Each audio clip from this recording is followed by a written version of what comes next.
Hello and good evening, everyone. Welcome, dear viewers. Can you please confirm you can see me and hear my voice?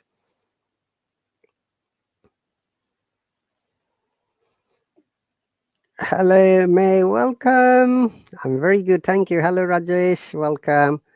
George, welcome. Hava, welcome. Shah, welcome. Crystal clear. May, would you like to join for a few moments until the teacher is here?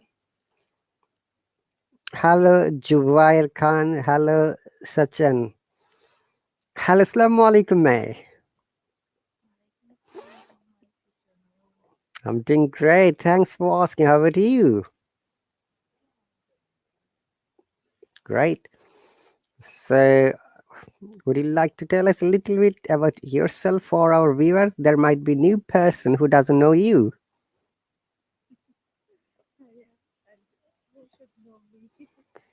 Everyone should know you. This is our one and only May.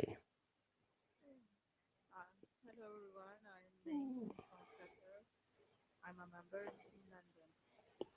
Welcome everyone. Thank you very much, May. Yes, amazing. So, dear viewers, welcome once again. It is Friday night, and our local time is 9:48 p.m., which is the UK time. And today we are going to get a guest, the US Hallo Teacher Holly, who should be joining us soon. As soon as she's here, then we can start conversation. In the meantime, I would like to introduce May, who is an amazing speaker from Qatar, and she's also a very good person. Do you know Teacher Rahat? I think yesterday I went to Teacher Holly live stream Hmm. and she was doing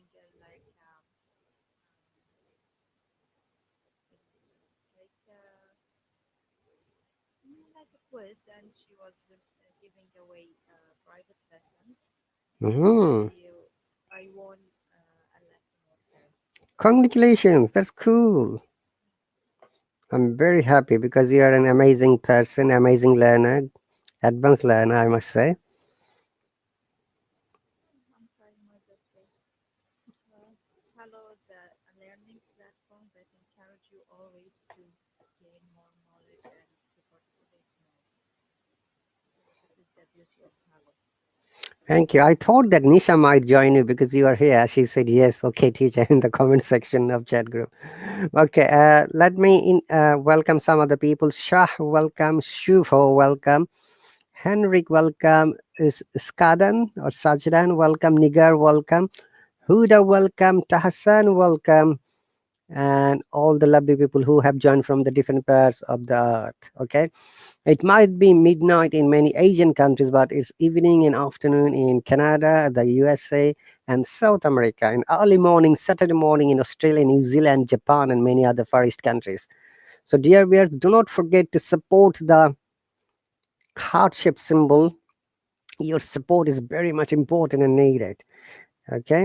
Hey, Nurullah, welcome. It's Qatar of Queen, the king of the UK and Qatar. Oh, Nurullah, thank you very much. You're so sweet. I wish I could bring him and talk with us, but he never subscribed to me. Very bad, Nurullah. Okay, Layla, say hello, Layla, welcome. So as soon as our teacher is set, then we're going to start our conversation. So May, how was your day? Today, as you know, it's a Friday. I call it a lazy day. Just relax. Hmm. Okay. By the way, this live stream has been shared in my Facebook Live as well as the YouTube Live channel. So there may be some people watching. So welcome all the people who have joined me from the Facebook or through the YouTube. Though there are not many people because it's midnight in many countries, but I believe that sometimes people watch it and they come and ask questions. So thank you very much, guys, for joining with me. It's really my pleasure to see all the lovely people from the different parts who have joined. So, May, once again, and I know that you're a very amazing learner. How long have you been practicing English? And how do you practice English? It's been a while. I did my best. I will also do my best to learn a language that is not my mother tongue language, but uh, any language needs you to be patient and to put as much as you can Hmm. to gain that knowledge. So it's not an easy process. It's a long journey, but it's enjoyable. We can say enjoyable journey. Okay, and how do you practice every day? Uh, Mostly speaking, I'm not sure about the speaking part, but communicating with my friends here in Halo by chat, by texting, and I try to see some movies or anything in English. Okay, that's So, cool. That's cool. Hello Butterfly is here. Hello, butterfly. Mm-hmm. Who is the hello butterfly? Nisa Mom. Okay, Nisa ma'am is here. Alaikum salam. Let me bring her.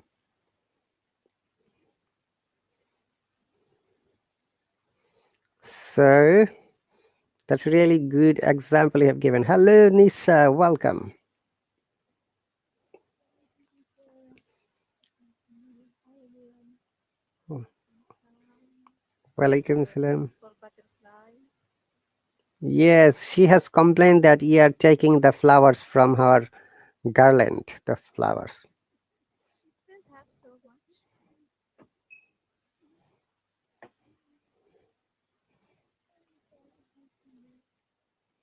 Okay.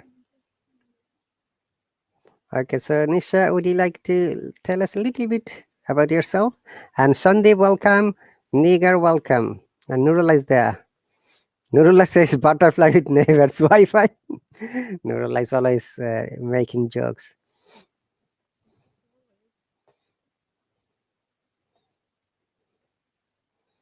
Don't call him bro. Mm. Yes, Why? he'd be saddened, upset.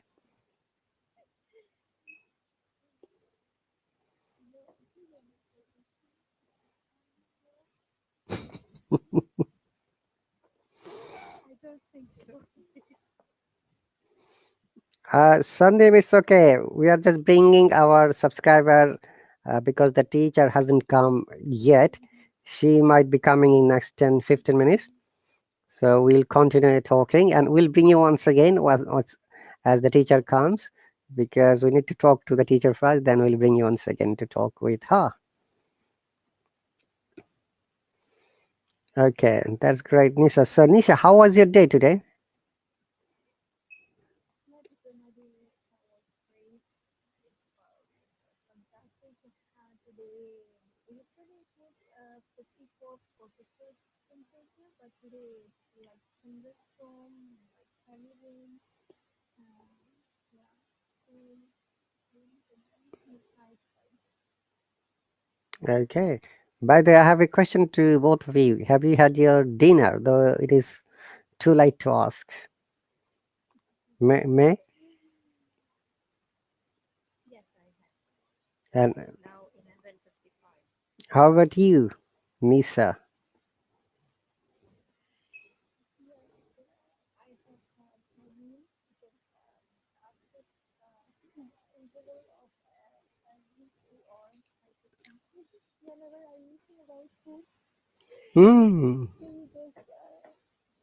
he just knows what told me that he had a smoothie tea, and yes, I am missing that. And, yeah, it is prata, smoothie tea prata. Mm-hmm. Nurullah does that. He's a chupa Rustam. Okay, so welcome once again, dear viewers. It's my pleasure to see you If there is new person, you're welcome. I'm very happy to see you. And if you have any questions or comments about this app and upcoming Hello courses, we can help you. We can answer the questions. By the way, I have asked the Hello Authority when the new model of subscription would be coming, our videos would be still there. Okay. Especially my one would be there. It is open for public. Still, people can go and study if they want to, So the teachers who already made locked, who already made the premium videos, it would be depending on the teacher's discretion whether they would like to make it open for the public or not. Okay, with the current subscription, after the 5th of July, there would be no more subscription with their normal model, which is 10 US dollars. And people who have got already subscription after the July, the money would be refunded. Okay. So, is it until the first of the until 1st of July we can hop on only? No, you can hop on up to the end of the July, up to I think 2nd of August, until the new model start. Then there will change everything from the settings. Okay, so you So can we still have some time. 30 days, 31 days more. So don't worry. So I'm thinking to make live stream now every day 5 times, so that everyone can enjoy. Like Ryan, I'm going to beat Ryan. Hello, Ben. Welcome. Amina, welcome. I'm joking. It's not possible for me to be live stream 5 times. No, teacher Ryan. Oh my goodness, he's doing that every hour, almost every hour. There is a live stream. That's right. I didn't see him for the last 10 hours, so I wonder where he's gone today.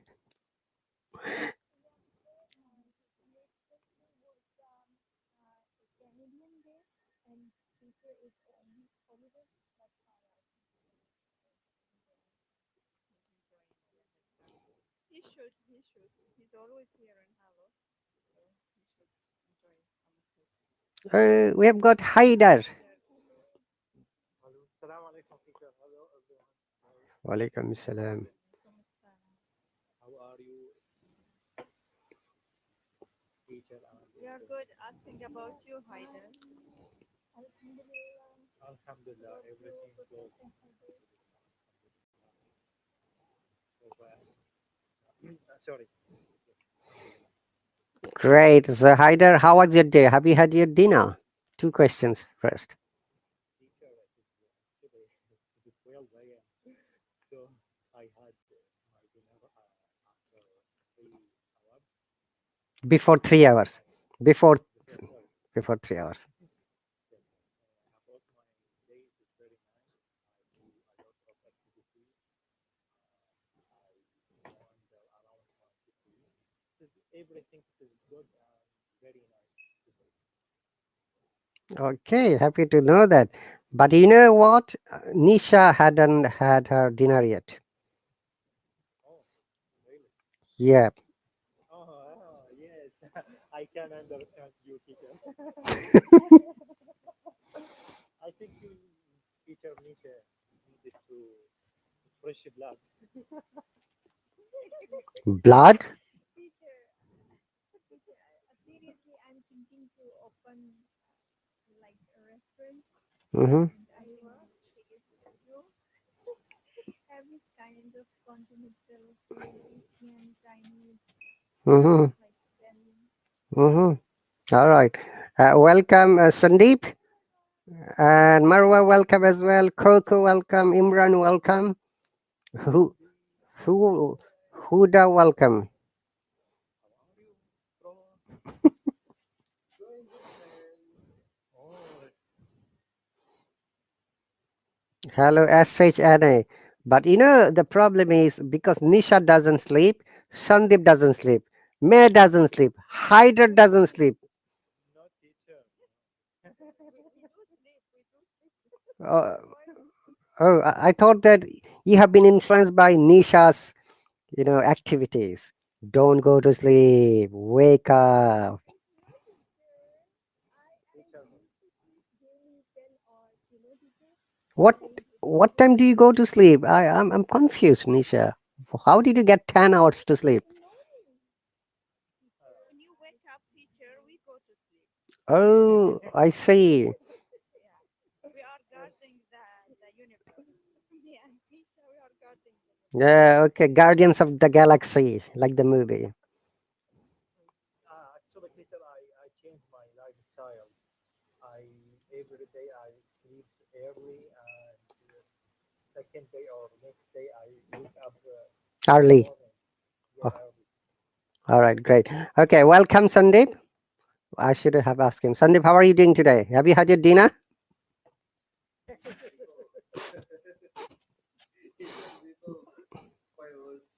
Oh, would you like to have any light food in the meantime? Refreshment?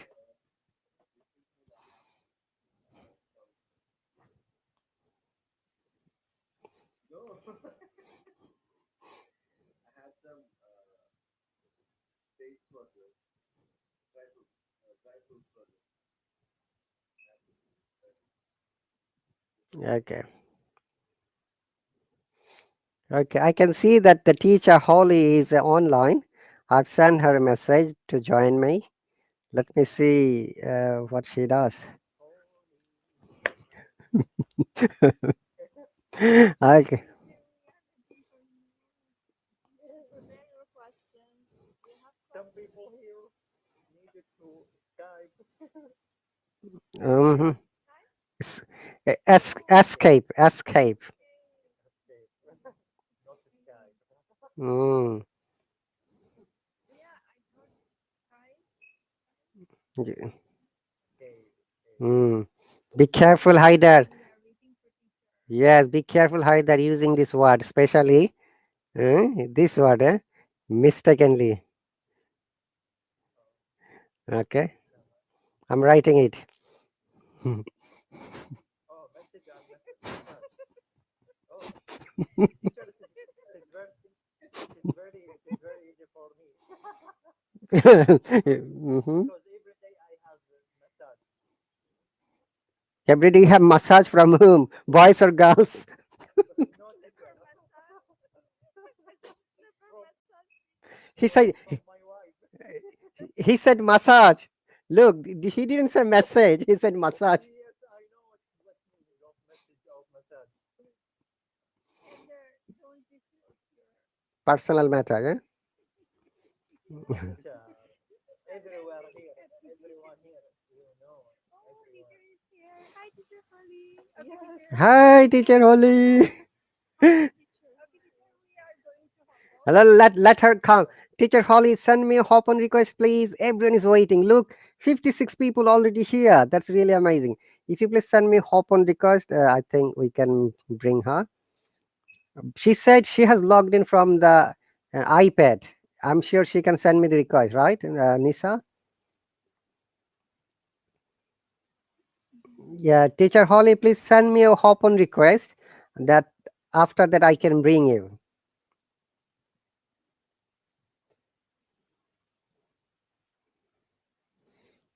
All right. So let me see if she's here or not. But if I make the live stream from the web, uh, people can't join sometimes. They have it says to subscribe.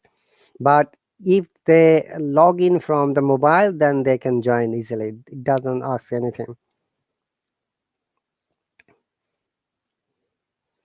Okay. So wait a little bit, ladies and gentlemen, then we'll see. Yes, Oh, teacher. oh, she has subscribed to me. Fortunate. Oh, Anyway, oh, welcome, welcome, teacher Holly. okay. As soon as she comes, then so um, yeah, I have requested her already. Okay, goodbye, teacher. Yeah, I have invited her. Can you hear me now? Yay! Teacher Holly is here. Yay! Okay, Teacher Holly. Sorry to interrupt you. My subscribers will be coming again to talk to you because first we need to talk for a while undisturbed. Okay, then they will come again to talk to you. So that is the policy. Everyone is aware of it. But if you prefer they can stay. It depends on you. No, no, whenever you want to, how can I help you? What would you like me to do? So let me ask them, ladies and gentlemen, would you like to stay? But you need to be quiet, but you can still ask the question in the meantime. What do you think? Let's make it an amazing day, yeah? Nisha? May? Sure. Yes, sure. Hi, Okay, teacher you, Holly. you don't have to believe. Hi, so, I mean, do you just want me to answer questions or I'm going to start the conversation and they will ask in the meantime on and off, sounds good? And Go ahead. also, dear viewers, once again, we have got our US Hello Teacher Holly. Let's give a big hand and welcome. And by the way, Teacher Holly, for your information, this live stream has been shared in the Facebook Live as well as my YouTube channel live. So there are other people watching who know me. And also, we have got four are my amazing, learners.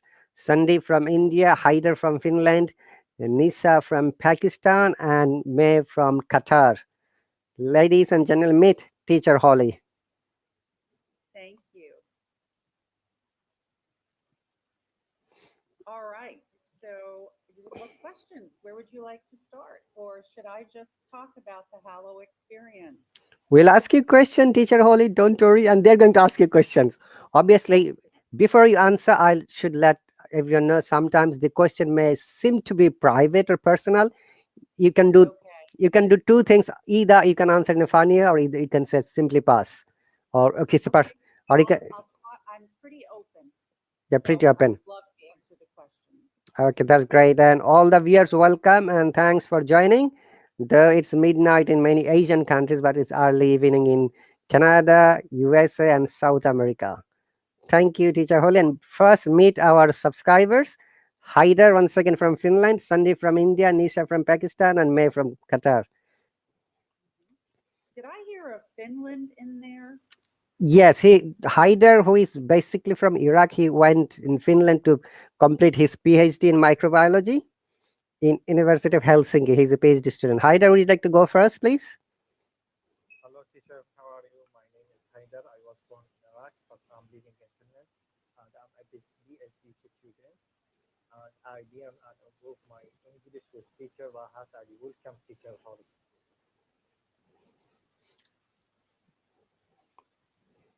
So, how can I? What? Tell me more about your question. Okay, their question will be coming later. They're just introducing Yes, yours. teacher. Oh, all right. Can I say one thing? I've had most of my work is international, which is how I found my way to Hello and to teaching English as a second language. But I had an exchange student from Finland for 2 years. So I understand very well the country that you're in. It is a very unusual country. They are lovely people, but they are much quieter, for example, than Americans, much more reserved. Plus, how are you used now to going into the sauna? Are you used to the sauna yet? Mm, Sauna or sauna? Sona. sauna. Sauna. Are you used to their sauna? Yes, teacher, but not now in the winter. Oh no! Wow. I spent I visited Finland a great deal while with my students, so it's a very special place. I'm sure you're having some adventures. Yes, teacher. Thank you very much, Isha Holly. Thank you, So teacher. Sunday is from India. Sunday, would you like to ask anything, or you can ask later? Let me start the conversation. Okay, I think it will be better. So, Teacher Holly. Okay, Teacher Holly, as you know that you are an amazing teacher of this app. Would you like to tell us a little bit more about your biography, like where you're born and your maybe school and college briefly, then your journey as a teacher, your international experience? All right. So, um, absolutely born in the United States. Lived my life mostly on the East Coast. And what that means to you all, I'm basically a kid that's spent a lot of time in Boston, New York, Philadelphia, all on the East Coast. I currently live in Washington, D.C. So, as you can imagine, I've in living the politics of the United States, I make it real clear to the people in my classes that um, I have a view of my country that I hope is realistic. I love my country, but I can't always be a cheerleader for the United States because we're not always right and we've done some very wrong things. But yes, being in Washington, D.C. certainly has raised my awareness of how we are perceived internationally. So that's by way of where I live. My work, I have worked with emerging markets throughout the world, helping develop their financial regulatory systems. And that may sound boring, but the truth of the matter is, people will not invest in countries unless they think their money and their investment will be safe. And that takes good regulation. How did I come to be that? I am a lawyer, but I'm not real interested in practicing law as much as I am in really helping countries develop. It's a very satisfying job. So I've been in 42 countries throughout the world. I'd say people would be surprised by one of my favorite countries, Mongolia. I don't know if we have any Mongolians in the class, but Mongolia, and here I give for all of you who, have been, we look at the developed economy and you say, when is your country going to get there? When are you going to be where the big countries are, where their economies look so stable?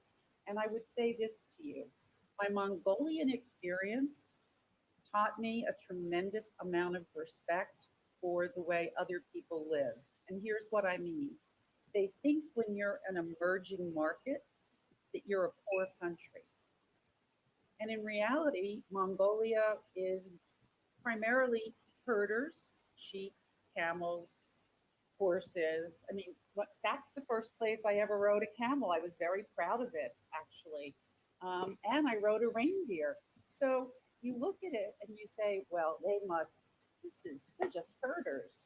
And the truth of the matter is, they are not just herders, they are middle class and wealthy herders. And so we tend to underestimate countries because we don't understand their cultures.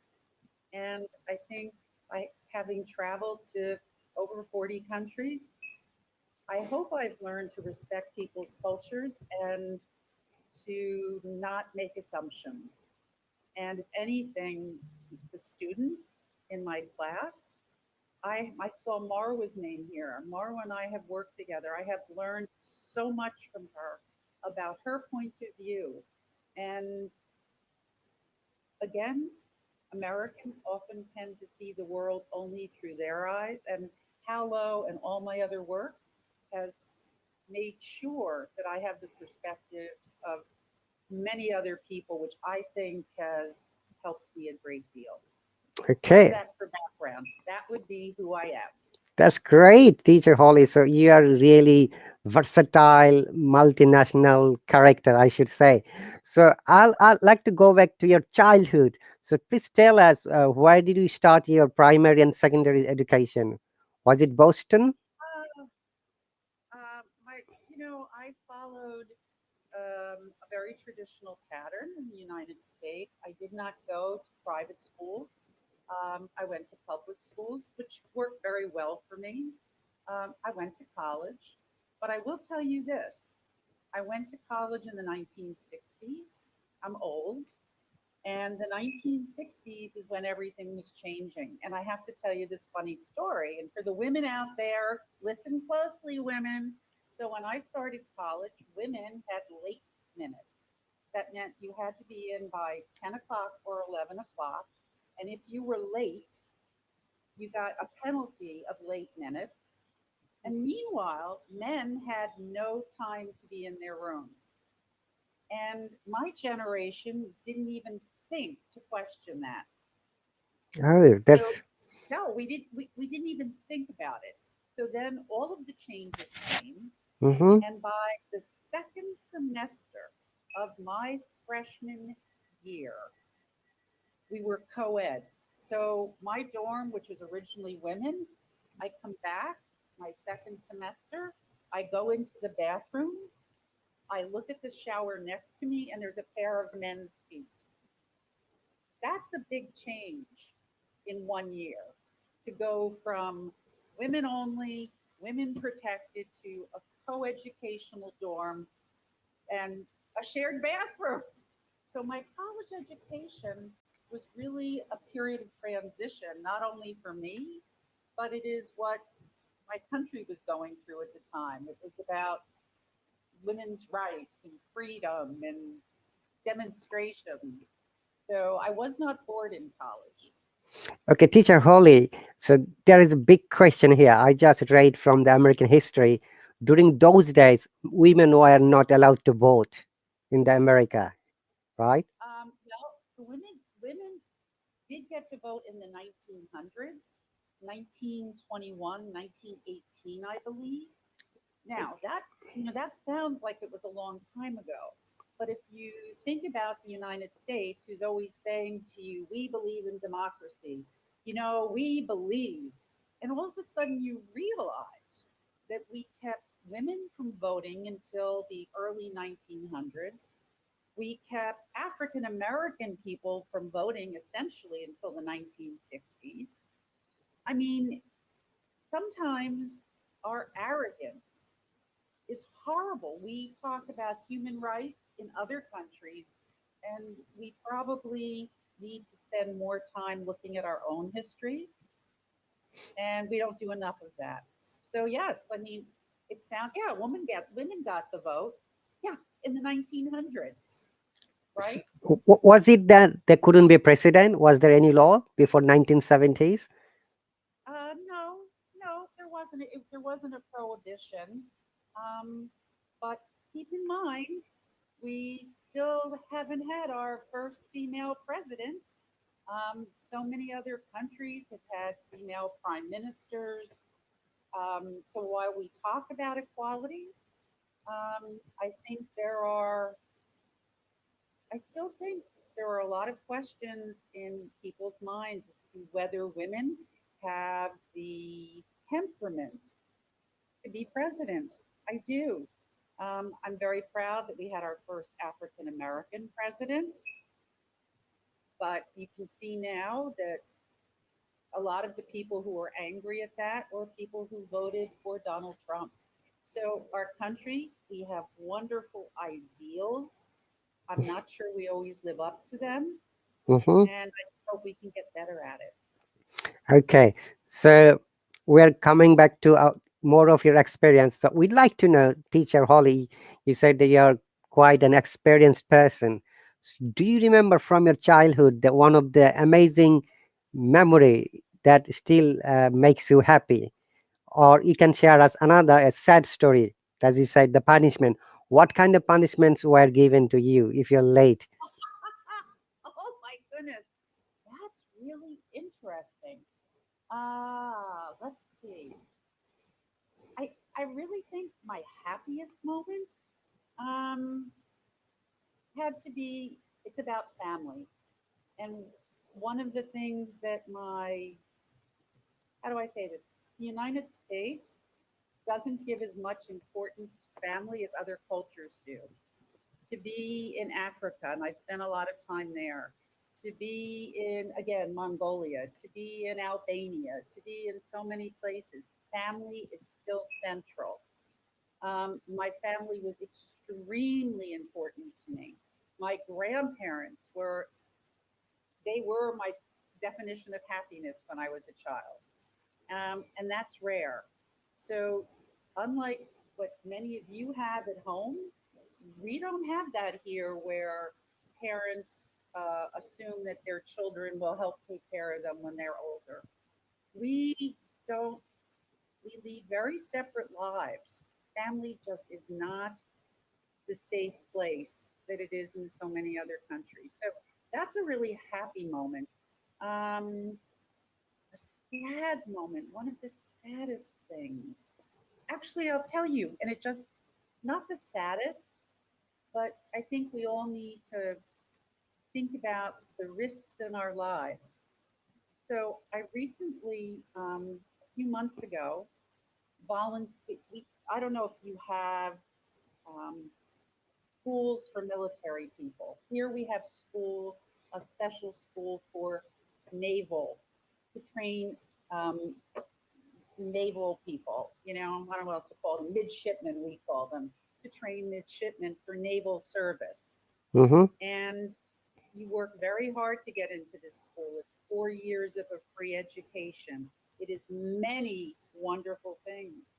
This kid from Texas, not a well off kid, African American football player, works so hard to get into the Naval Academy, comes to the academy all ready to start. His mom comes. She's wildly proud that her son has accomplished this. And she's sitting on a balcony. And we know that shooting is a problem in the United States and gun violence. And she was hit by a random bullet and killed. Very sorry to hear that. Well, yeah, but so when you ask me about sadness in my life, it's not interesting. It's just to remember the things that other people face and again to reflect on my country. It's gun violence. They weren't shooting at her. It was a random shot. Random, meant to hit someone else. And so I think we should all consider how fortunate we are. That's Okay. important to me. Thank you very much, Teacher Holly. Looks like you have got a long thing and many things to share with us. Okay, before that, we go to the next question. How much time have you got to stay with us? As long as you would like, because I see this list of students and I wouldn't miss this for anything. And thank you for arranging it. You're very I'm welcome, thrilled. Teacher Holly. Honestly, I started this kind of interview podcast from the beginning of February, and Ryan was the first teacher who came. And after that, I invited many teachers. Many other teachers have been invited in the meantime, and they would be coming one by one. So hopefully it would be an amazing for the students, because teachers come here, they teach the class and they're gone. So this through this episode they like to know more about you, like your favorite food, your favorite color. Do you know how to cook? How do you manage a bad situation? Let me just answer that question. Wait, do I know how to cook? You should ask Marwa and some of my other students. I do not cook, but they wanted to learn cooking terms. So we did recipes together and we looked at the particular language around cooking. That's right, Marwa just posted it. She uses a microwave. I do not cook. If I can't microwave it, we're not having it for dinner. But Marwa, I'll eat at Marwa's house anytime. She introduced me to some wonderful foods. Some Okay, wonderful foods. we'll come to your favorite food in a moment, Teacher Holly. Before that, would you like to tell us what's your favorite color? Oh, yellow, yellow. So I guess it's just a very bright color. It makes me feel hopeful. It's all about spring. It's all about summer. It's yeah, yellow. Okay, I've got a question here. We all live in yellow submarine. A Yellow. yellow submarine, a Oof. yellow submarine. We Yay! all have Beatles. to see. Yeah, Beatles' favorite song, Yellow Submarine. I'm sure you know that. Great. Okay. And I don't see you have used anything yellow as a clothing today. Have you? No. No, actually, you know what? I may like yellow, but my clothes are always very subtle. I I would say a conservative dresser. Yeah, Mm. wearing blue, that's not a surprise at all. Very rarely bright colors. Oh, better yet, come on. I don't wear bright colors. I let my personality sparkle for me. How's that? Nice try. That's great. All right. Thank you. And what's your favorite food, Teacher Holly? has a lot to do with my heritage. And I told Marwa this. Um, my I'm half Norwegian, not the half I identify with. The other half is Polish. Um, my grandmother came over Mhm. from Poland, and she just wanted to be an American. That's what was important to her. She stopped speaking Polish. She learned English. She just wanted to be able to fit in as an American. My mother took a very different approach. She wanted to be very Polish and not to forget where her family came from. So her name was Sophie, but she had everybody call her, and I love it, Zosia, which is Sophie in Polish. But more importantly, she made, and Marwa will know, I only know how to cook three things. This is true. And they're all Polish foods. Mhm. And actually, cooking Polish food, those three dishes, gives me a lot of pleasure. And that is, I've been back to the homeland. I've Mhm. been to the town where my family is from. I like being connected. That's And great. well, actually, I have a question for all of you. Um, I got off the plane. Again, I've traveled a lot, but I got off the plane in Poland, and somehow I knew I was part of their gene pool. In other words, I knew I was like they were. Stubborn is one of them, right? I'm stubborn, they're stubborn. But I felt very at home in Poland in the way in a way that I didn't feel in the other countries I visited. I felt very Polish. And yes, that's very important to me. So, do you know how to speak in Polish? Yes, dzień dobry, pan. Oh, dziękuję. Sorry. Dziękuję. That was, how did you know? That is so impressive. Dziękuję. I was going to ask you. Oh my goodness. No, yes.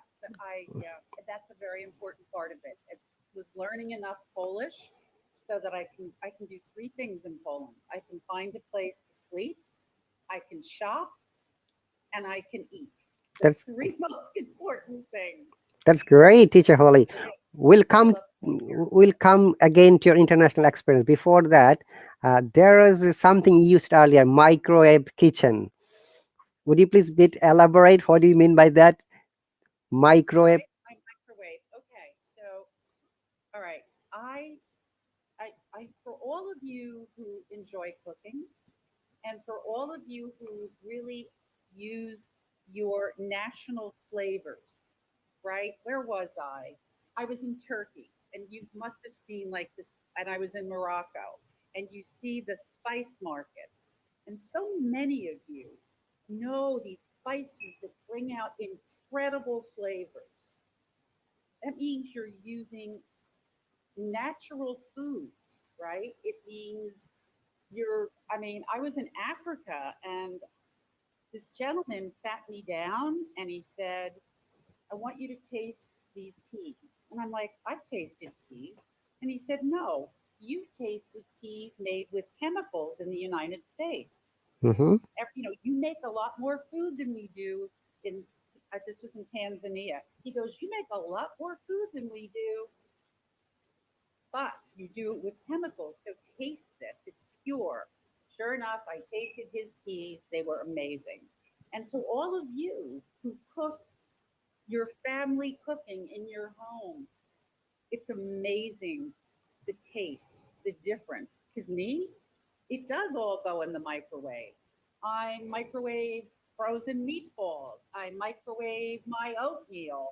I microwave potatoes. I microwave my lima beans. And I joke about it because cooking just doesn't interest me. But when someone else does the cooking and the flavors are so beautiful and original, I'm very appreciative. Otherwise, I'm stuck with my microwave lima beans. Thank you, Teacher Holly. Dear viewers, once again, we have got our US teacher Holly. Please do not forget to touch the heart shape symbol to support us. Also, I've got other amazing people like Haider, Sandeep, Nisha, May, and many viewers from the different parts of the world. Please, guys and ladies, make sure you support us by touching the heart shape symbol. And obviously, Teacher Holly is going to share with us many amazing stories. We have just started the conversation. Don't leave. Okay, stay with us. And if you have any question and comments, please ask us after a while. I'll let you know when to ask. Then, obviously, Teacher Holly is going to answer you. So, once again, thank you very much, Teacher Holly, for coming with us. My next question would be, after finishing your college degree, did you go to straight away to your professional life, or what did you do? Ah, I went right to work. I think the thing that's beautiful about Hallo is that so many of you are learning English to either improve your existing job or to get a better job. And I do think often about how difficult it is to get that first job. So I will share with you my first job. I think it might make you laugh. Out of college, moved to the city of Philadelphia, apply to the court system, to the judicial system. Mm-hmm. Philadelphia, large city, lots of arrests. They arrested people 24 hours a day, 7 days a week. And my job was to interview them. That was my first job out of college, right after they were arrested. So that means you're taking a kid from the suburbs of New Jersey. I have moved to a big city where there's a lot of crime, and I am now meeting criminals for the first time in my life. So here's what I told my mother the next day after my first day of work. I said, Mom, three things happened to me yesterday. One, I met my first murderer and interviewed my first murderer. Now, we were told that murders are crimes of passion. You only kill people you know generally. Okay? So I met my first murderer.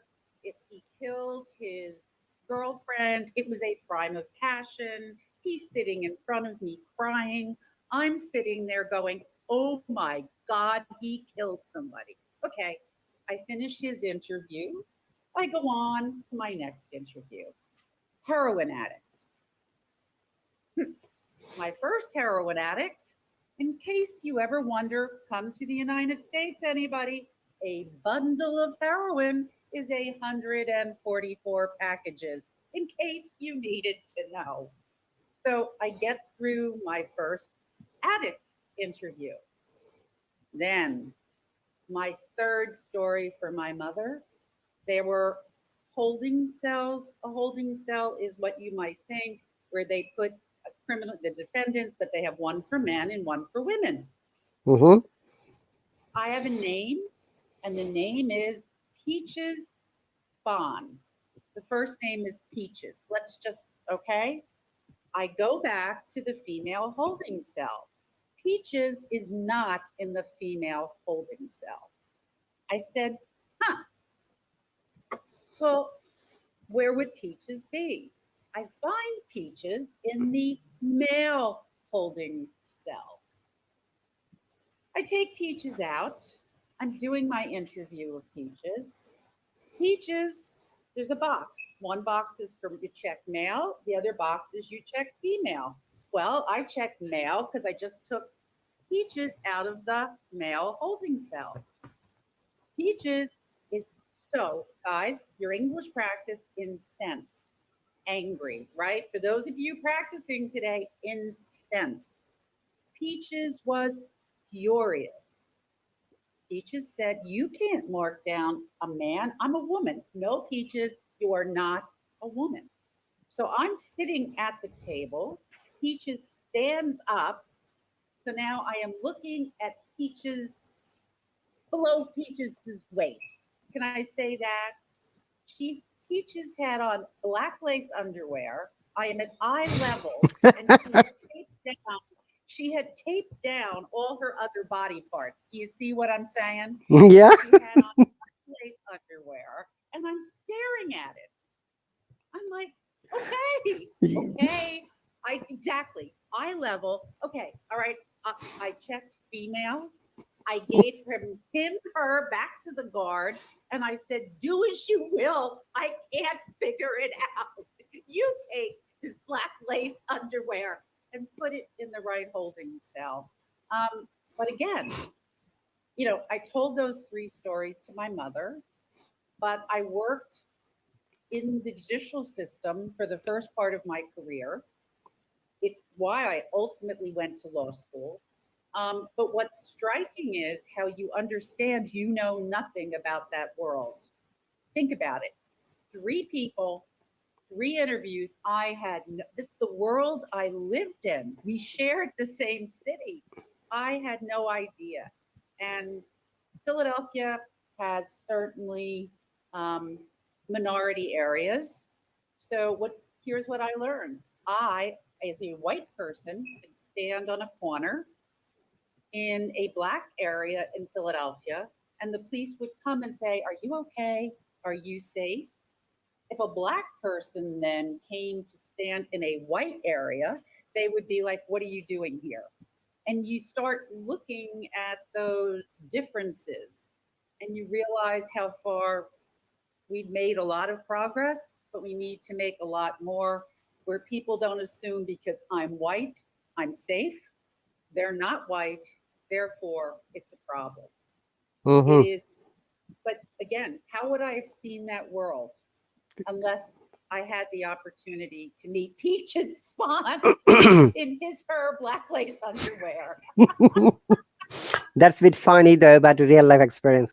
Thank you, teacher Holly, for sharing. So, this is a related question about your profession. So, how many cases have you won up to now, You mean legally? legally? All right, well, this is going to be a little hard because I never wanted, I think Hero and I have talked about this. Hero's on here too. I think Hero and I have talked about this a little bit. I'm not sure, Hero, but um, I don't like, okay, there are different types of lawyers. To Uh, be a trial lawyer, you need to be adversarial. You need to like the fight. I don't like the fight. I don't. So I'm trained in something called mediation. And for those of you who don't know what it is where I, the mediator, bring in the two opposing parties and I help them talk to one another to resolve their own dispute. They don't hire lawyers. There is no judge. I don't tell them how to resolve the dispute. They decide. And I'll give you a good example how it worked. There was a woman who went in to learn the trade of repairing industrial boilers, right? Those big boilers that are in basements. Very few women did that. mhm. So she finally felt discriminated against in terms of promotions and her salary, and she sued the company. Instead of going to court where a judge decides or a jury, we did a mediation. And she talked to the company, and the company said, "What do you want? What, how, how can we fix this?" And she said, "I want two things. I want to be compensated fairly. I want my salary to be the same as that of the men who are fixing boilers. I don't want a different salary. I'm doing the same job." And she said, "I want you to set up a scholarship to teach other women how to do this job." And that resolution would never have happened in court, ever. There would A settlement would never have included that scholarship, right? It just wouldn't have. So that's the kind of lawyer that I like to be. But I understand sometimes you do need to fight it out. I just don't have it in me. I, I'm a lover, not a fighter. I understand that. That's cool, teacher Holly. S- So, why did you start, visiting different countries? In what age and why? Why? All right. So later than I would have liked. all of you recognize if you live in the United States, what's only two countries are near you, Canada and Mexico, correct? we Mm-hmm. don't we don't have a lot of borders around us. We don't have a lot of countries we can easily travel to.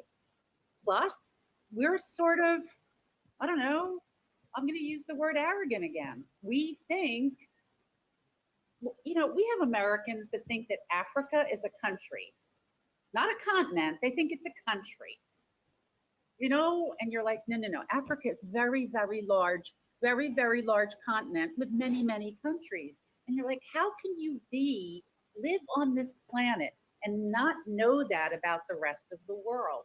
So we're isolated. So I started traveling when I was in college. I went to Russia. I went to England. Um, I knew that that mattered to me. So I ended up being, this doesn't matter, but like a, the commissioner of banking and insurance, which means nothing to you guys, but the primary regulator of the banking and insurance industry. And because the United States is a leader in finance, I started traveling, helping other countries do that work. And Mm-hmm. so I've been, again, best thing I ever did. And now I think I know there's a big secret. I think I just used the work to see the countries. In other words, the work, it was okay. But with COVID, what I missed most was getting on a plane because there's nothing like that moment when you're getting off a plane in a new country. Like I have my wish list. I want to go to Thailand now. I'm going to Japan at the end of November. Um, I want to go to Nepal. I want to go to the base camp of Mount Everest. And what I realized is, yeah, I love doing my work, but this is because I want to understand. Okay. So, yes, I have to get back on the road again. Thailand, Indonesia, I am so excited. That's great, Teacher Holly. So you visited, you said, more than 40 countries, is it? Yes, almost, it's 42 now. 42 countries. So when you visited, did you spend your own money or did you get any other support from somewhere? All right, I'm going to cheat here. No, up until now, it was all based on work. So I worked for the World Bank, the International Monetary Fund, and the United States Agency for International Development. So they don't pay you much, but they do pay you to travel, and more importantly, to live there. And maybe that's the other thing I need to say. I was in Mongolia on and off for almost a year. So I really got to know Mongolia. For those of you who think I had to just go to tough places, I also went to the Seychelles for 7 months. And that is, you don't know, that's an island that is in the middle of the Indian Ocean that is exquisite, but they needed help with their regulations. So I got to be on some very beautiful beaches and do some great scuba diving. So it's not all, challenging places to be in, but you get to go for extended periods. And like Albania, I probably spent over time 2 years in Albania or 3 months in Macedonia. So that really helps you spend, like, I never live in a hotel. I always rent a local apartment and I always stay. I go to local grocery stores. That's So great. for me, well, but it is now I'm traveling on my own money. My current project now is in Moldova, but because of COVID, I can't go physically to Moldova. So I'm waiting till November, but I'm starting to travel on my own, not for work, which excites me too, because I've never done that. I Okay. don't know what not to travel for work. So this is going to be cool. I'm going to Japan. That's Yeah. great. Okay. So, Teacher Holly, uh, I'm sure you have got some leisure time or free time. How do you spend it? Hmm. Okay. Um, See, I'm afraid this will bore people, and I'm sorry if this is boring to you, but I think it's a reflection of my generation. Um, I grew up in a time of great conflict. It was post World War II, certainly. So I was in high school. I graduated from high school. Come on, hold it back. You guys weren't even born the year I graduated from high school. This is going to be a killer. Um, I graduated from high school in 1969. How many of you were even born? All right, graduated from college in 1973, but okay. Um, so, uh, but for that time period in the United States, everybody was demonstrating about everything. It was not an experience where it was having, great times on Saturdays. You were for women's rights, you were for the environment, you were against the war in Vietnam, you were for civil rights. So my whole experience, I think, brought me to what I do that gives me pleasure, which is I want to understand that period of my life. So I went to Vietnam because I needed to understand my country's role in Vietnam. It's one of the reasons I'm going to Japan.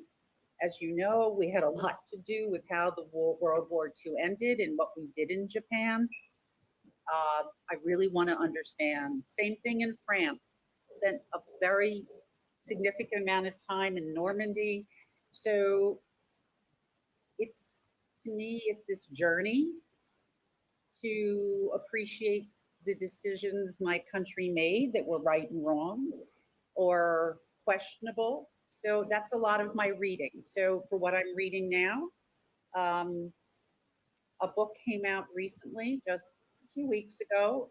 For those of you who remember President Richard Nixon, you might not. It's a reflection of my age, but he was certainly a precursor of Donald Trump in his view of the media, in his a lot of those things. So reading the book was interesting because he taped every conversation in his office, every single conversation, not just, important ones. So here you have a real picture of a president at his best, at his worst, a lot of profanity, a lot of drinking of scotch, a lot of insults to certain groups of people, name calling, things you would never see a president do. But here in these private moments, you have a better understanding of who he is. But there is a funny story, which I will share, that came out of the tapes. So one of his aides is talking to him late at night, and he's tired, the president, and he's drinking scotch, and they're on the phone. And all of a sudden, the line goes dead. So the guy on the other end of the phone goes, "Oh my God, the president of the United States, where did he go? He's not talking to me." But this was in the old days, no cell phones. So he couldn't get a new line because he was still connected to the president. So he had to run out to a phone booth, call the White House from a phone booth, who then had to go see if the president was dead or asleep. So the President Nixon turned out to be sound asleep, holding the phone in the middle of a phone conversation. I Like this. loved it. He had, yeah, exactly. He had one too many scotches to drink that night. But just think about like no cell phones. So here's the guy can't disconnect, and he really thinks the president just dropped dead in the middle of the conversation. That's Oh, can I tell you one thing about being old that is very funny? Hello, guys. I hope you laugh. Okay, yes, Hero, World War II. And Hero, that is why I'm going to Japan. I just saw Hero's name again.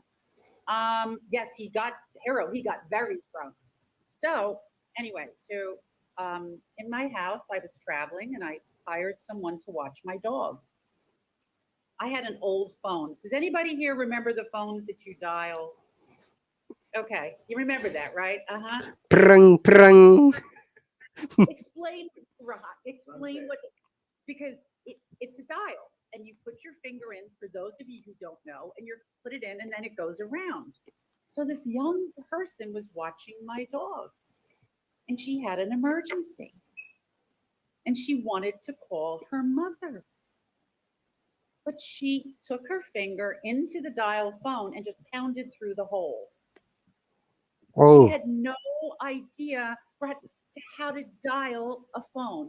Guys, you may all be so young, you have no clue what I'm talking about, but this was absurd. It's a dial with holes in it, and you go round. She had no clue. She pounded inside the holes. oh. So I know I'm old and she's very young. That's what I learned that day.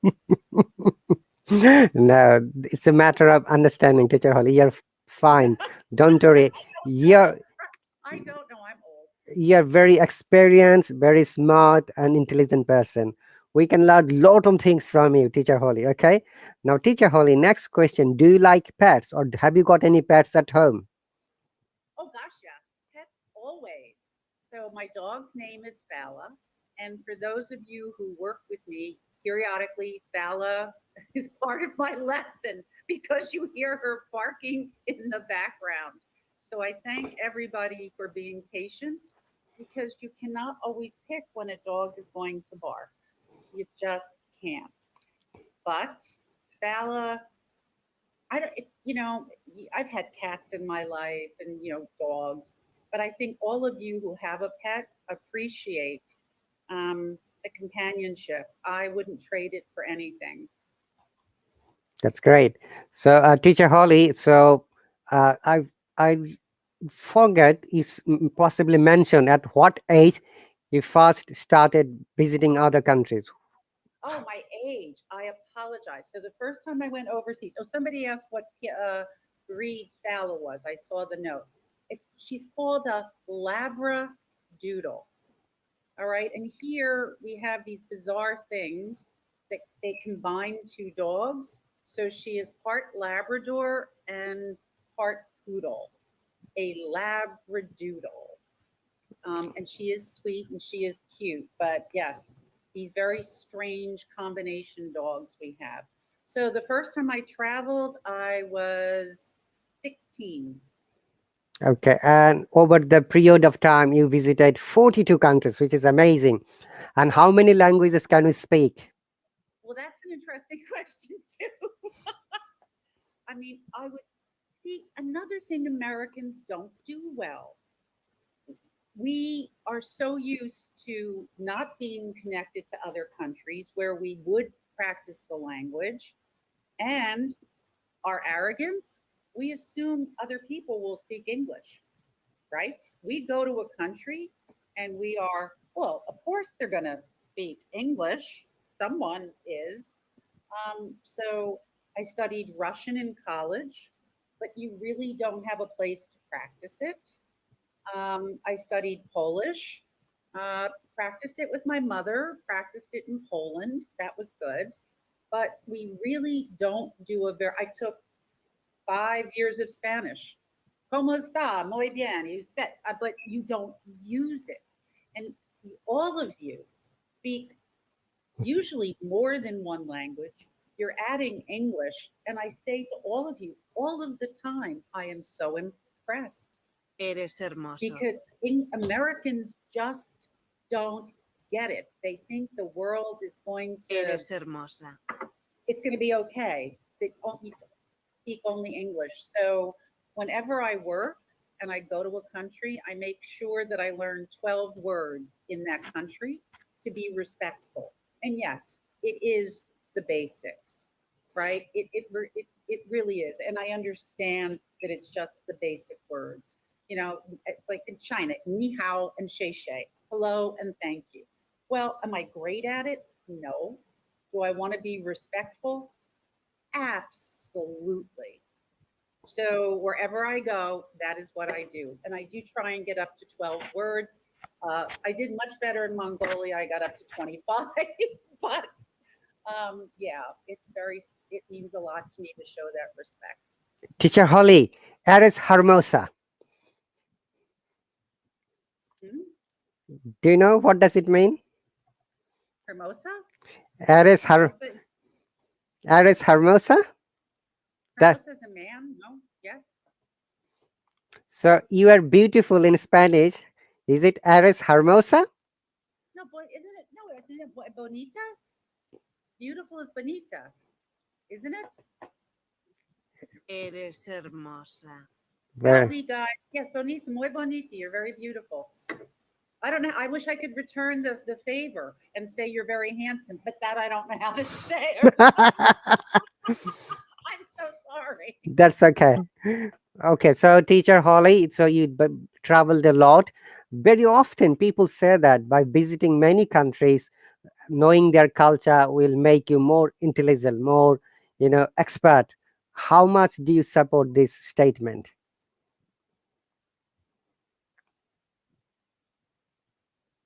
I more intelligent? No.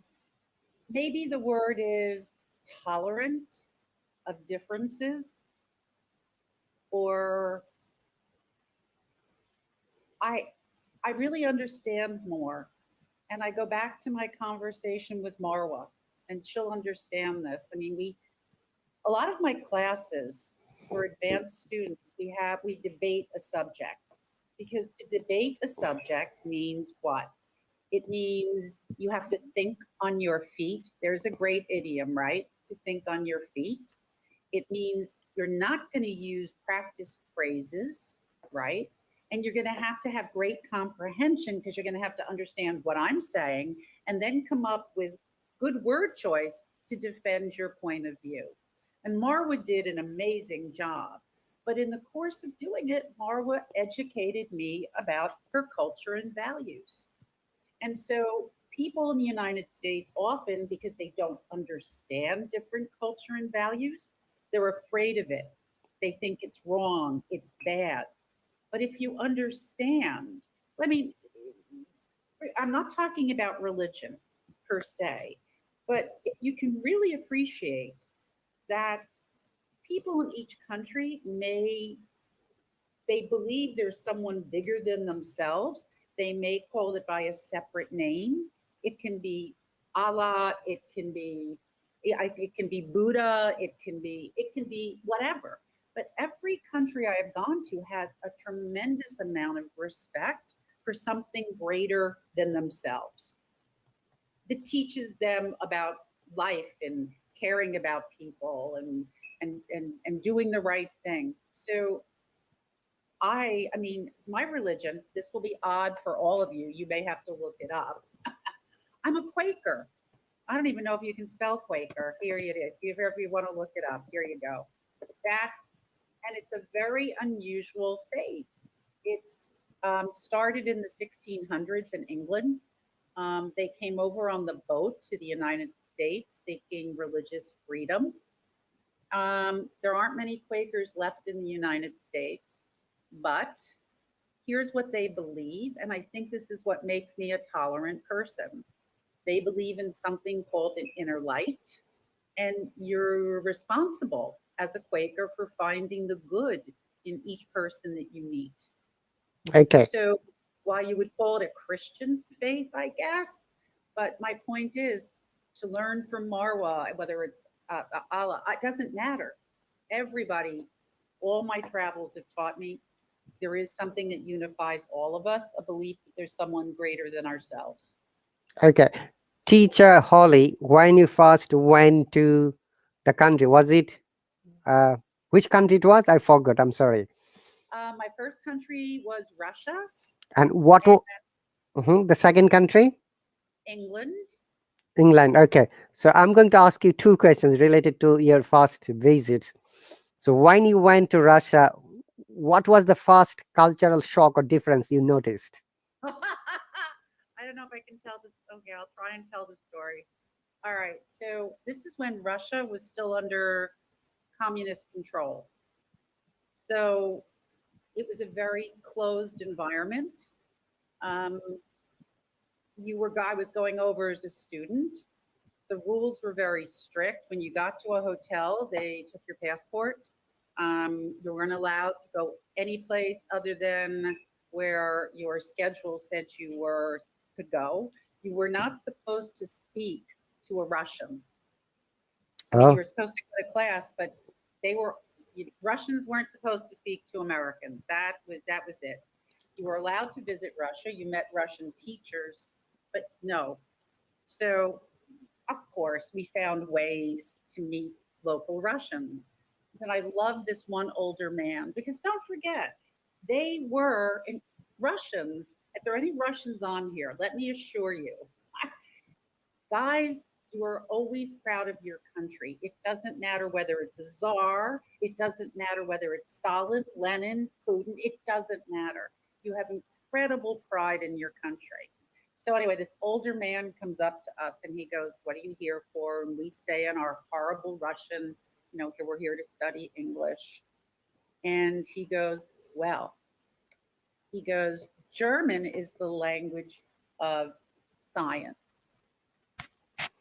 Italian is the language of food. French is the language of love. English is the language, what was that, of like, I don't know, of industry, I guess he said." He goes, "But Russian is the language of the world, and you will do well to know that." And then he walked away. And I'm like, okay, then you've made your point. We understand. So I think, though, the biggest cultural difference was for the first time in my life, I was in a country without any conveniences. I mean, Russian hotels were fine for tourists, but you did get to see how Russians lived. And at that time, it was a very scary way to live. Long lines of people. You'd be in the line and you'd get to the top of the line to find out what they were selling. So you waited so long, you get to the top of the line, you find out they're selling shoes. Well, you'd buy shoes even if it was the wrong size or you didn't need them because you just finally got a pair of shoes. So goods were scarce in Russia then, and I had never had that experience. Toilet paper, for gosh sakes. It was we brought our own toilet paper to Russia. They told us to. Why? Because in Russia they gave you newspaper. So that was a novel experience. So yep, I wasn't going to use newspaper. That's really a bit, it's interesting though. Was it Putin's time by any chance, Teacher Holly? Oh, no. This was Brezhnev's time. It goes back. I mean, the first time I traveled when I went to Russia was in 1968. 1968. Okay. Yeah. Okay. So it's a long time ago. And clearly that was during the Cold War. That's okay. Thank you, Teacher Holly. Teacher Holly, I have noticed that you have got a very good singing voice. Would you like to sing something for us? 2 or 3 lines? Your favorite singer, favorite band, or favorite? Me? Oh, Yeah. no, we're talking about you singing. I'll sing with you. You come up with a song. I am not singing by myself. You cannot be talking about me. We all sing with you. Don't worry. That is Haider, Sandeep, Nisha, May. Everyone will sing with you. Oh, no. Here, you want Yes, a teacher, great, please. who is that? Haider from Finland. Hater. No. Okay, Hater, you pick the song. Go ahead, and I'll sing it with you. Yes, Hero, it was scary to be in Russia then. See, no, I can't. I'll be too embarrassed. But I'll give you a funny saying. Ready? I see if you can figure it out. I couldn't carry a tune if it had a handle on it. All Think right. about it. I'm not singing the Baby Shark song, but think about that. I couldn't carry, because you talk about carry a tune. I couldn't carry a tune if it had a handle on it. So there you go. Teacher Holly, have you ever tried to sing in karaoke? Karaoke. That's Karaoke. embarrassing too. Only when I've had too much to drink. What's your favorite drink, by the way, Teacher Holly? Oh, I don't like hard alcohol, just red wine. That's all. Red wine. Dun, But dun, you know dun. what?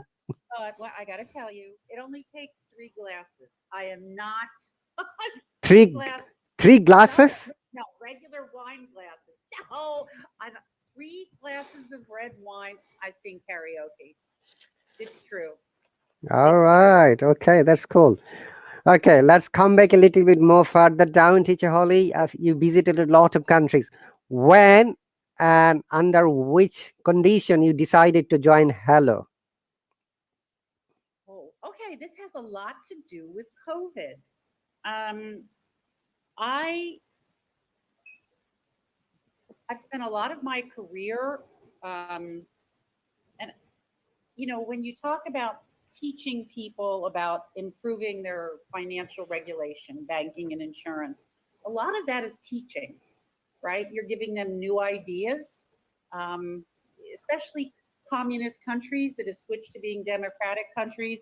Competition, profit, all of those things are new concepts. So you end up doing a lot of teaching. And I really missed teaching. And someone said, well, it's COVID, you can't leave your house, so you can teach online. And I'm always honest. For those of you who work with me, I will forever tell you the truth. So when I looked into it, But there is a and I glass, applied there is water in the to fridge. different places, they were all little kids. Can you please bring the water They, bottle? I said, I don't want to teach little kids. I'm sorry, I don't. I want to be able to learn from the people I'm teaching. Little kids might be fun, but I wasn't going to learn a whole lot. And Thank you. then I found Hallow. But anyway, teacher, chicken. And Hallow has a very diverse community and age differences, obviously differences by country, differences by learning level. It's just been wonderful for me. And I don't know how I would have gotten through COVID without Hallow. Okay, so did anyone suggest you, or did you get the invitation from someone else? No, I found them and I applied.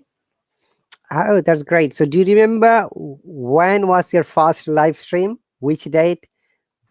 Oh, no, but I do remember being terrified. And this is before, I mean, I didn't understand the thumbnail. I didn't understand any of it. So I made a little poster because I couldn't figure out how to get the thumbnail loaded and all of this. So I put up a little handwritten poster, and I just never had the training experience of online, especially. And my biggest challenge with Hallow is that you can't talk to everyone. Like, it's nice to be able to talk to you right now.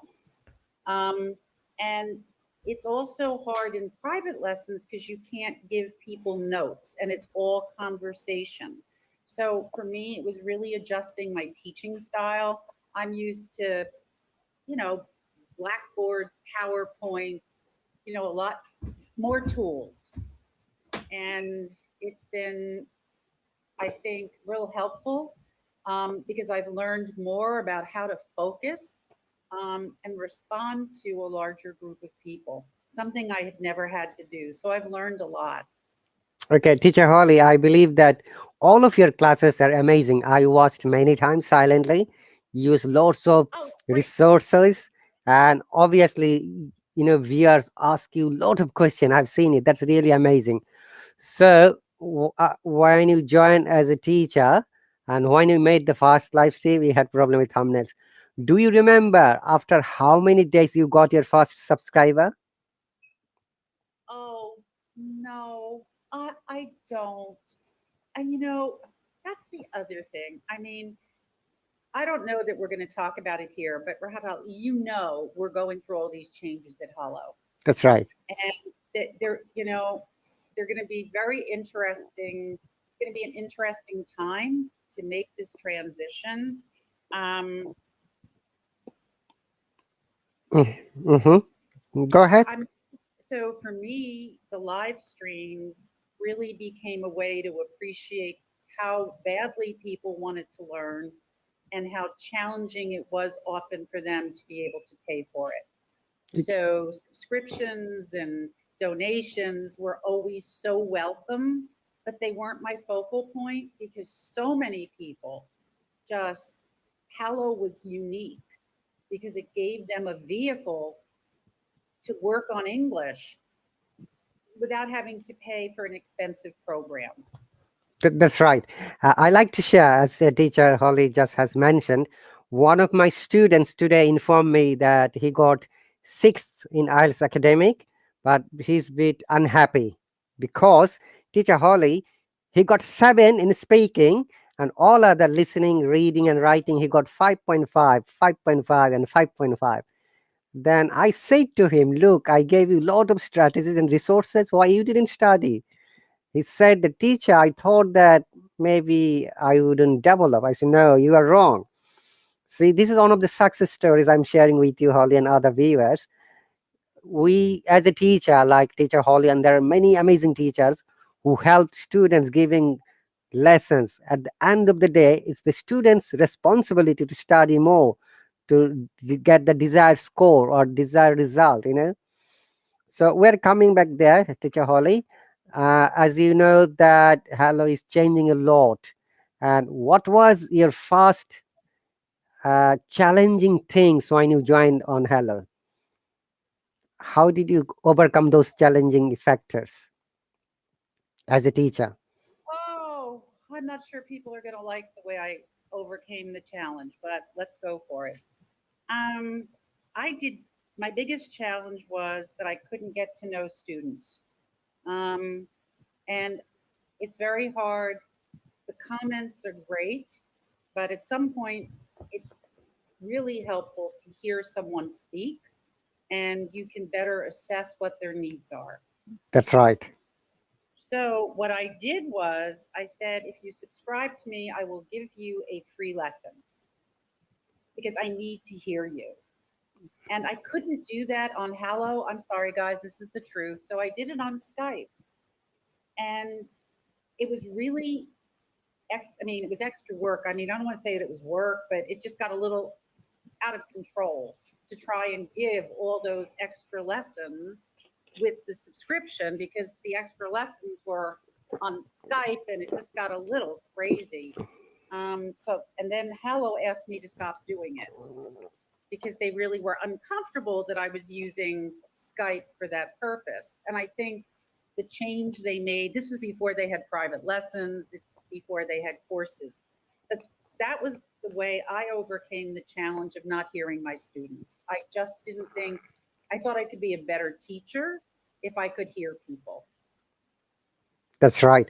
So now the next challenging question is, teacher Holly, when you prepare a lesson in your classes, there are different kinds of learners: strong, advanced, intermediate, beginner.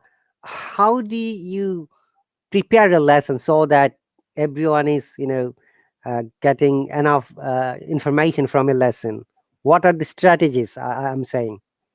That well, I think initially it was very hard because you'd have an incredible mix of people, and there was no way for you to know how many beginner, intermediate, and advanced you had. And you're a teacher. You want people to be able to learn from the class. If it's a beginner and if they're struggling, they're not learning. If it's not advanced enough, the advanced person is bored. So I think Hallow helped us by identifying classes. So I bill my class as intermediate advanced, right? So people know. Uh, However, I'm sure it happens to you. We still get beginners. And what I do is um, I tell them to contact me on Hallow, and I really try and direct them to the best place to start. Um, I do some beginner classes, but for the most part, I think for right now, I'd rather do beginner courses so that I can see the progress with beginner courses or beginner private lessons. But I think beginners on live streams very difficult because you can't hear them. You can't teach them the sounds. You don't have the interaction you need. Where if you're at an intermediate or advanced level, the live streams work, I think, very well. You can have a conversation. Just the other day, we had a contest, right? And everybody participated in the contest. Where Faith, wherever you are, you killed us though, Faith. Faith did so well. But you could see the rapid response in the contest. That wouldn't have happened with beginners. And again, I want to hear beginners. I want to really work with them so that they don't get frustrated and they immediately experience some success. That's right. May said she said that she won one of your contestants, and yeah, I think you're going to give her a private lesson. That's really amazing. I am. Congratulations to May as a winner. It did. I got it. But May, it wasn't easy. Faith was, oh my God, Faith was amazing. I said to everybody, I wasn't sure. I mean, I know Faith is very good, but I kept joking that she had the fastest finger to enter her answer. And that everybody else, like Hero and May, they needed faster fingers. So, Okay, that's right. Okay, Teacher Holly. Now, this is a bit different kind of question. As a teacher, how do you define professionalism? that's a great question. So much of being a lawyer is about professionalism. We have a professional code of ethics as lawyers, right? And if you violate that code of ethics, bad things can happen to you. Teachers don't have that code of ethics, so you have to find your own. And I think my code is pretty short. My code is to respect my students, to deliver on what I promise, and that means setting goals and to make sure that everything I do helps them achieve those goals. Mm-hmm. And I think the last thing that I do is you never desert your student. Just because your student, you haven't seen them for a while and they've gone off and they've practiced, if there's a student who has really tried and worked, you're always there to answer a question for them. I think that's my code of professionalism for teaching. Thank you very much, Teacher Holly, for the answer. Now we're going to ask some, funny and hypothetical questions. Dear subscribers, Haider, Nisha, Sandeep, and May. Now it is your time to ask Teacher Holly some fun questions. But I'll start first. Okay. All right, go ahead. Go Uh, ahead, Hero. Yeah, I'm Hero's already. okay. I'm the pioneer to ask you the question. So, Teacher Holly, if you won $1 million tonight, what would you do?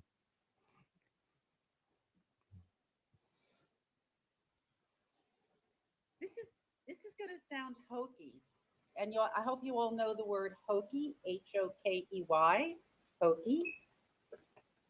Another word synonym for corny, right? Which is really that's what she believes. But I'm at a different point in my life, and I think this is going to have a lot to do with my answer. If I have one child, right? I put him through college. Um, so if you asked me this question when my son was young about my $1 million, it would have been to assure his safety, his college education, his life. Um, if you ask me, gee, I don't know, but I'm almost 70 years old now, and money is less important to me. I've had a wonderful, I have well, we all have complaints about how we've lived our lives, but overall, I'm okay with the decisions I made. So now I'd like to share my money with other people um, who I give them a better chance to live the life they want to live. Because I've had the life that I wanted to live. What would I do with $1 million now? I don't know. I don't know, buy jewelry to wear for the next, I don't know. I mean, what does it more matter now? I don't want to own things anymore. I You, don't understand the purpose of owning. I don't want a big house. I don't want jewelry. I don't know. I'm okay. you, So you can donate me, people, Teacher Holly. exactly. You laugh, but at some point you do look at people and like my friend from Mongolia. We're still friends. She's meeting me in Japan. Um, you know, I've helped her family. But my point is, money to me has a lot to do with where you are in your life and your age and what you should do with it. Like my son's taken care of. He doesn't need any more assistance from me. right? He's his life. He's on his way now. He's working. He's 31. So yeah, I would do something very different with my $1,000,000. I know. I'd make sure my dog was taken care of. Fowler would have Fowler would have lovely dog bones. I'll be a dog carer. Don't worry, teacher Holly. I understand. I do. Oh, and I know something else I would do with my $1,000,000. I do. I would probably upgrade my flights to business class. Oh, that's cool. Well, no, because wait a second. It's a lot of hours to get. Like it's to get to Mongolia is you got to fly to China first, then you got to fly to Mongolia. So all these places I want to go, I might treat myself to business class. Okay. And now the next question is, you'll be sent to a remote jungle or a forest. You're allowed to take three things with you. What three things you will take with you for the next 6 months or 1 year? Are we assuming that I don't have Wi-Fi access? You're going to a jungle. Say Amazon jungle. Right. Okay. We're just assuming that, right? Okay. So what would I take? For sure, the first thing is lots of books. Lots and lots and lots and lots and lots of books. Teacher Holly, can you carry lots of books with you? No, you're going by yourself. Oh, right. Uh, That's hard. Okay, so is my survival guaranteed, or do I have to worry about food and water? you have to worry about food and water and your survival. Remember, you're going like a Robinson Crusoe in a remote island. No one is there. All right, so here's what I would take. I would take a water purification kit.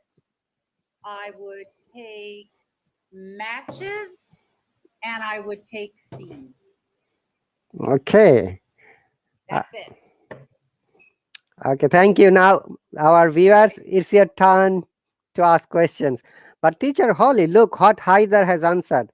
He always thinks about women. He wants to take his wife in the forest. Yeah, well, if you want to take your wife in the yeah, but you're gonna go with like whatever. You're gonna have a nicer time in the forest than I had in the jungle.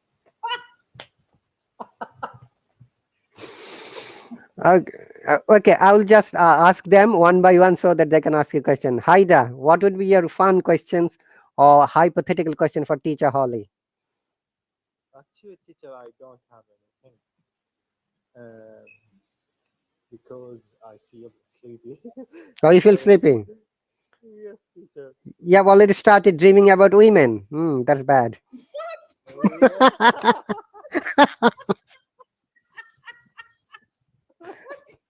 Okay, well then I wish you have wonderful, wonderful dreams tonight. Then Yeah. enjoy them. All right. Yeah. You hider. No worries, Haida. Wait, hider, you're the person in Finland, yes? yes, teacher. Oh, yes, hider's in Finland. Okay. Wait, can I tell Hider a story? Hider, please stay awake for the story. So when I went to Finland the first time to visit my exchange student, I took my son, who was very young, and they lost our suitcases. So they gave us little bags to get through the night. And they gave one for a female and they gave one for a male. So they give my son the male one, and my son was like 9 years old. And it had a condom in it, and my son pulls out the condom and he's like, "What is this? Why do I have this? I don't know what this is." So then I'm trying to explain. We get to our friend's house because I just said, "Christian, put it away." So we get to meet Heikki, our exchange student's parents, for the first time. And Christian at their dinner table goes, "Heikki, look what I got. What is it?" At the dinner table, it's a condom. Sorry. My first trip to Finland, hater. Yes, any other questions? Okay. If Haida doesn't have any question, I'll go to. No, teacher, I don't have anything. That was enough. I'll go to Nisha. Nisha, what's your question for teacher Holly?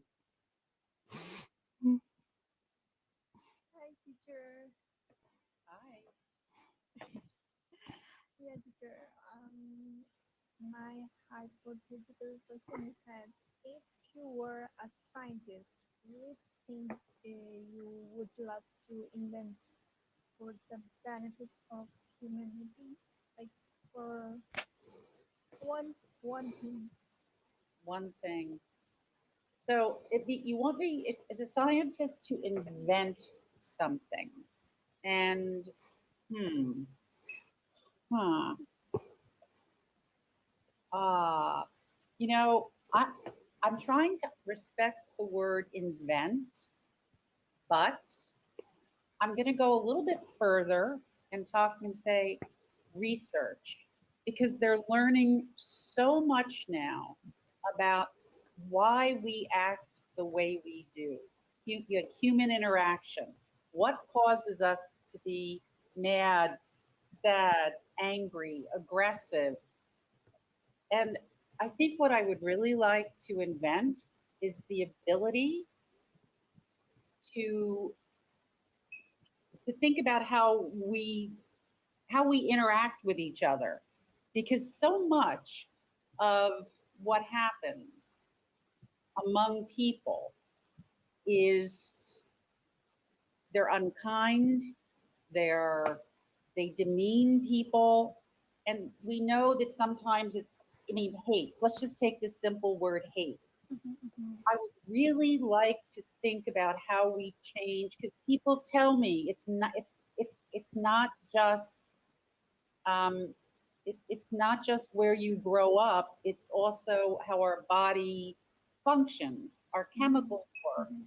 I really would like to see something that made it we improve people's ability to interact, to have resolutions other than hate and anger.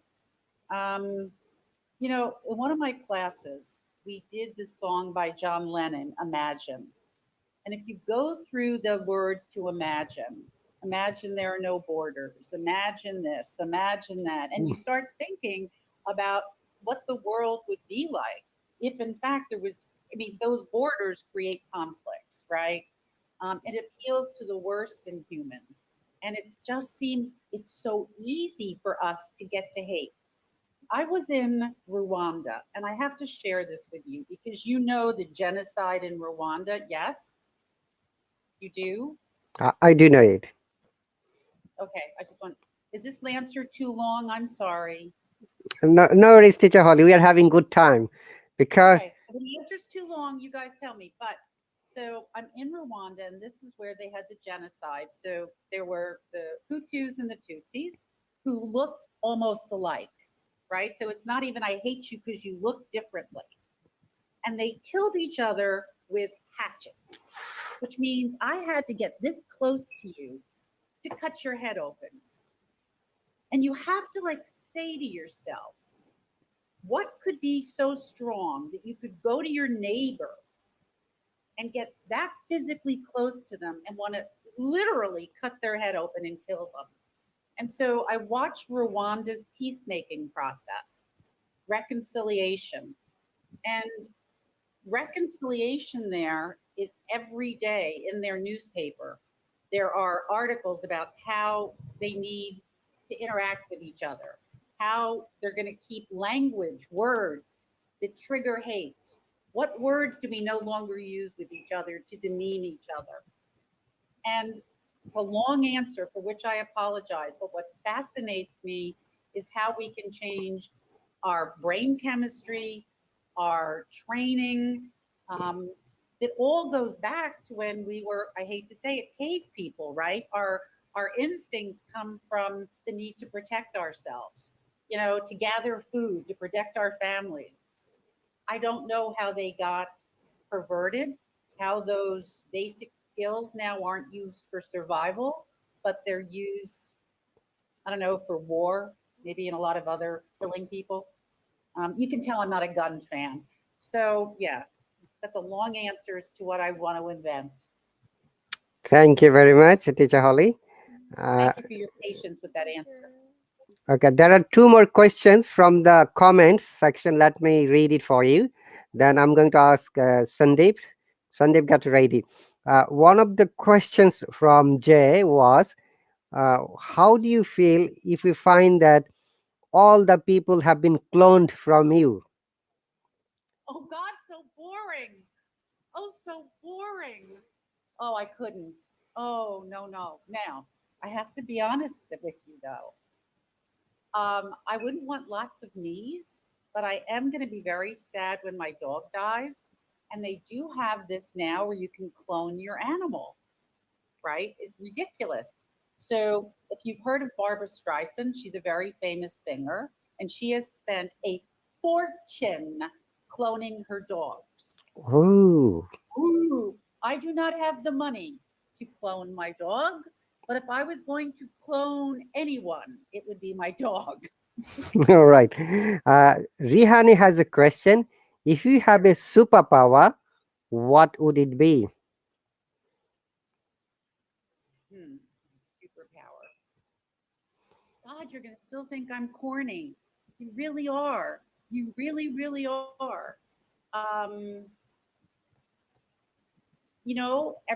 almost every country I have visited has, there's always one group of people that has to look down on another group of people. Sometimes they talk about India and there are castes in India, fine, and they formalized it. But just because they formalized it doesn't mean that in the United States we look down on certain groups of people. And I think if I had a superpower, it would be that we we don't push people down to make ourselves greater because so many people think are good only at the expense of other people. And I have a problem with that. When you assume that a certain group of people is they are less than I am, they are less valuable. So that is my superpower. I don't want people, groups of people who are assumed to be inadequate and not worthy. So you don't want to be any character of Avenger.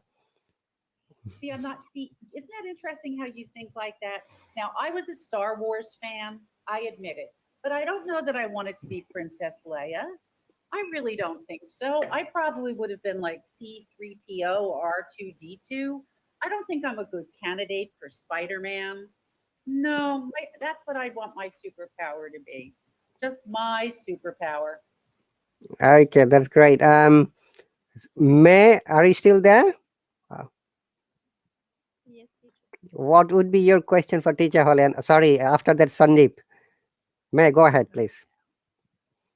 Actually, I have two questions, if you don't mind, teacher Holly. No, One of no. them is, what is your favorite quote and idiom? Oh, okay. My favorite quote. Hmm. Hmm. Ah. Okay. This has really become. I mean, you often have several favorite quotes throughout your life, but here it is. I'm going to put it here.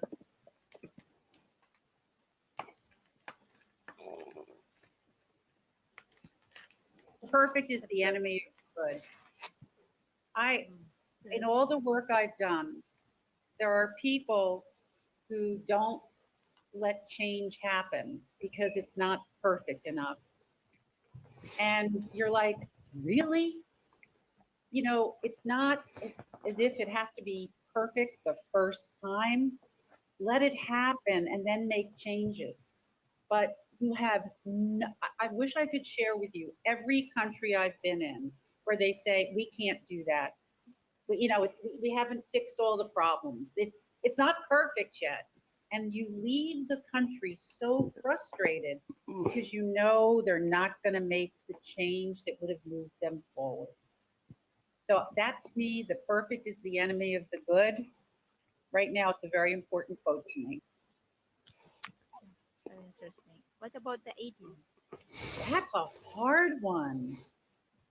No I pain, mean, no gain. I have one. I mean, Either. let's do one that I think is fun.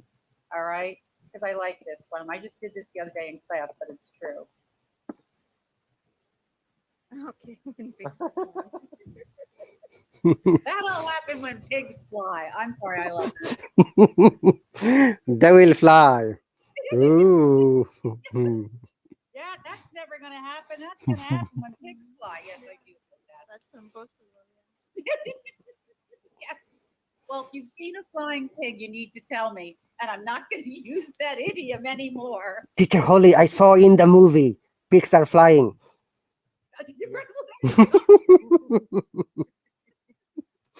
Yeah, please. Do that. My last question is, I figure out from your talk that you had been introduced to 10 president president mentalities. So now, my question is, if you were the president of the U.S., what would you do better? Oh, all right. This. Very long, very long No, answer coming in the way. no. Actually, it's become one of the easiest questions for me. If you had asked me this Okay. before Donald Trump, I don't know that I would have been able to answer it like this. Um, the discussion here right now is whether democracy will survive. And for years, that was a question we asked about emerging markets. A lot of the countries I worked in Africa, Burundi, for example, Burundi they overthrew, right, their central strong governments, right, their leaders for life. And in Burundi, they said, oh, we overthrew our dictator. Look at us. We have a democracy. And then the president ran for 2 terms, and at the end of his second term, he said, I'm not leaving. I like this. So where's Burundi? Civil war, and they're back to dictator for life. So, oh, we say, well, that's because their democracy wasn't old enough, right? They hadn't learned what it was to be a democracy. And you can see that all over the world. I mean, Russia went through what? They left communism, they were democratic for about 2 weeks. And now where are we? Strong with a very strong leader again. So, yes, is democracy fragile? But nobody ever thought it was here. Now we had basically Donald Trump throw democracy out the window. So, here's what a wise person wrote. We think that democracy in the United States is so well established. Like we know democracy. We're all, we're not even 300 years old compared to your countries and the history in your countries. 300 years is young. So we talked about, oh, well, we're democratic experts. No, we're not. It could fail. 300 your countries have been around for thousands of years. We're 300 years old. We could disappear tomorrow. And actually, there are days that I feel like we will. Continue. Yes, it's true. I do now. I never thought that. I grew up going, America is great. We're democratic. The whole world should learn from us. And now I realized how easy it was for Donald Trump to subvert, great word, subvert democracy. And he did it so easily. That I'm stunned. I live in Washington, D.C. The attack on the Capitol, our capital, Tiananmen Square in China, 20 whatever years ago.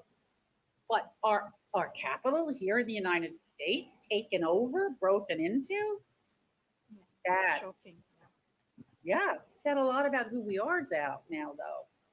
So, yeah, I don't think we're going to disappear tomorrow, but I think we have a lot of work to do, and I think we can learn from other countries. And I don't know, we don't do that well. Thank, Thank you, Teacher Holly. thank you. Okay, Sandeep is our next questioner. I know Sandeep. Hi, Sandeep. Hi, teacher. Okay, what you want to ask? Just like a question that I have prepared now. Teacher, just consider I'm giving you two tickets. One you can go to past and one you can go to future. Which one you Ah, will select? Wow, wow. that's a great question. And ha, All right. So let me tell you my thought process, right? As to what I'm thinking about why I would pick one or the other. Given my need to understand things, like when I went to Vietnam and I had to go to understand what we did in Vietnam. So a large part of me wants to go back and ask all these questions, right? Because I have way more information now about what we did in Japan and what we did in Vietnam. Can I go back and talk to this and understand Chocolates for all of you, yeah, Teacher Holly and all the people. it? Break. Yes, please, teacher. Yeah, you need some energy. but but I think ATV. but I think so that's why I want to go to the past. But the temptation to go to the future is very great because I'd want to see how the rest of the story turned out. I would want to know how my family turned out. I'd want to know if democracy survived. Um, and now I'm getting wait. Guys, I'm gonna share something with you, and you're all gonna laugh. But I hope you can laugh, but understand it. Um, Part of me really likes if you travel like I do, you must like adventures, and I do.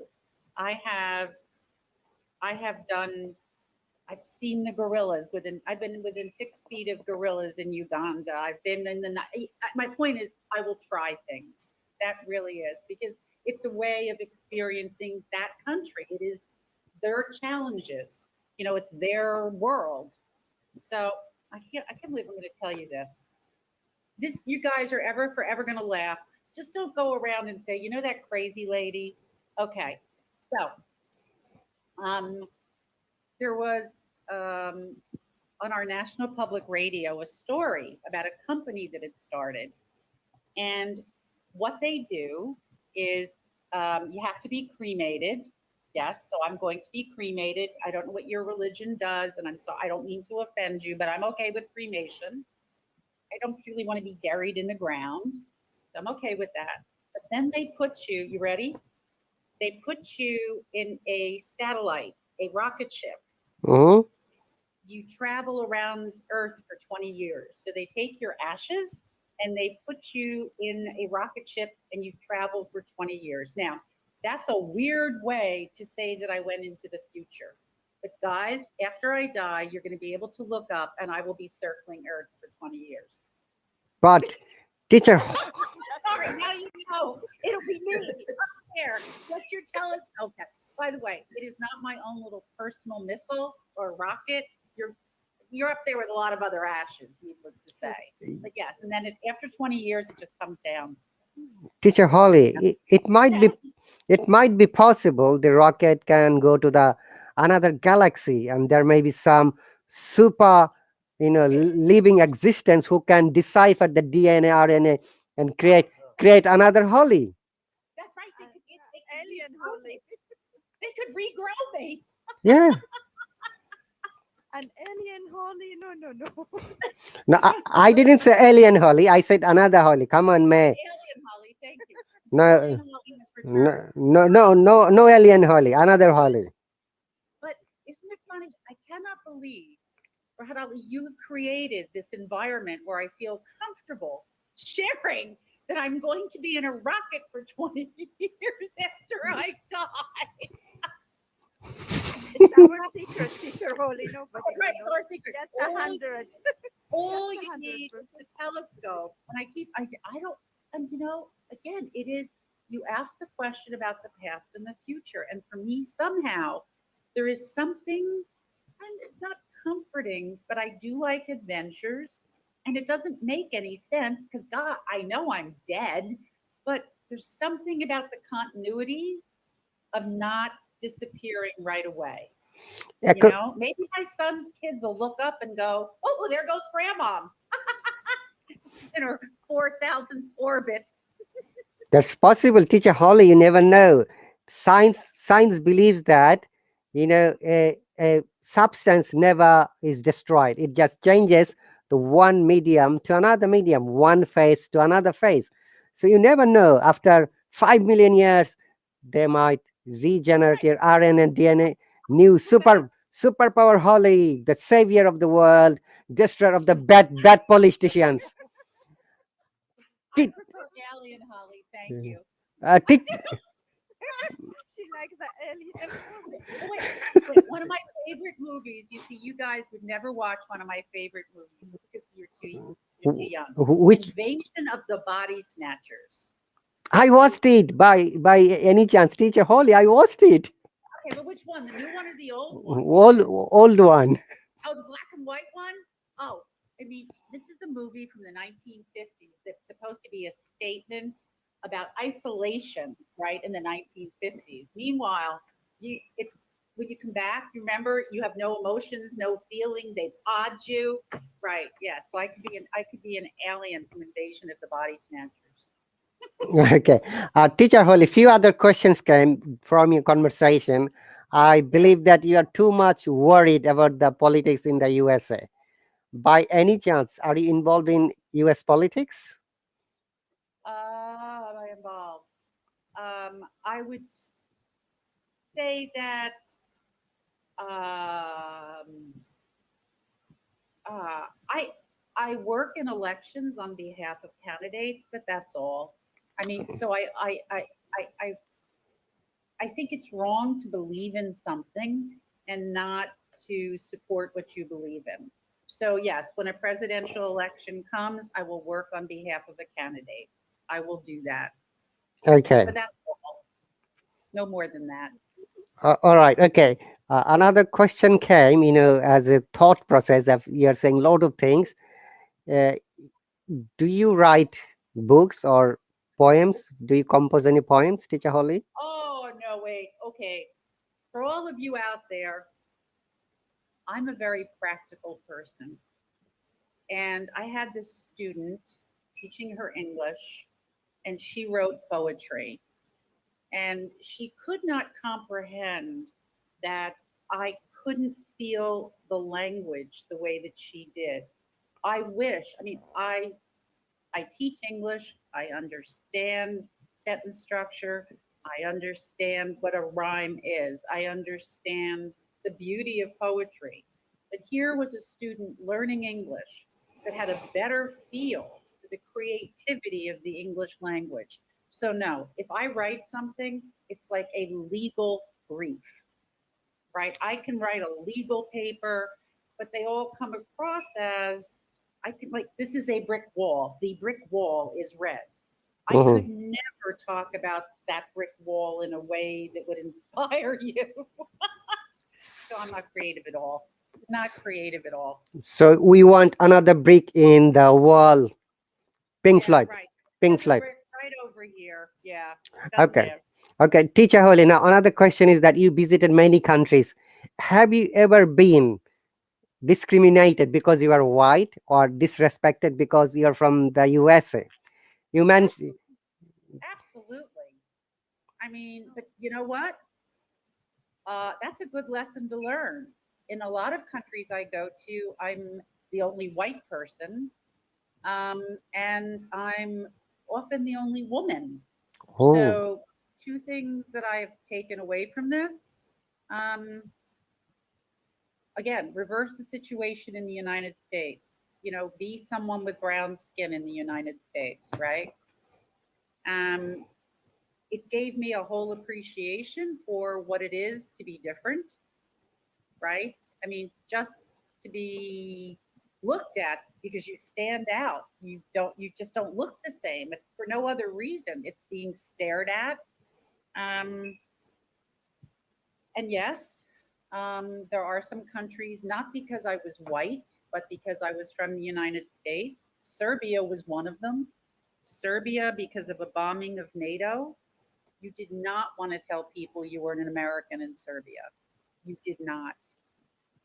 A lot of anger for things the United States has done.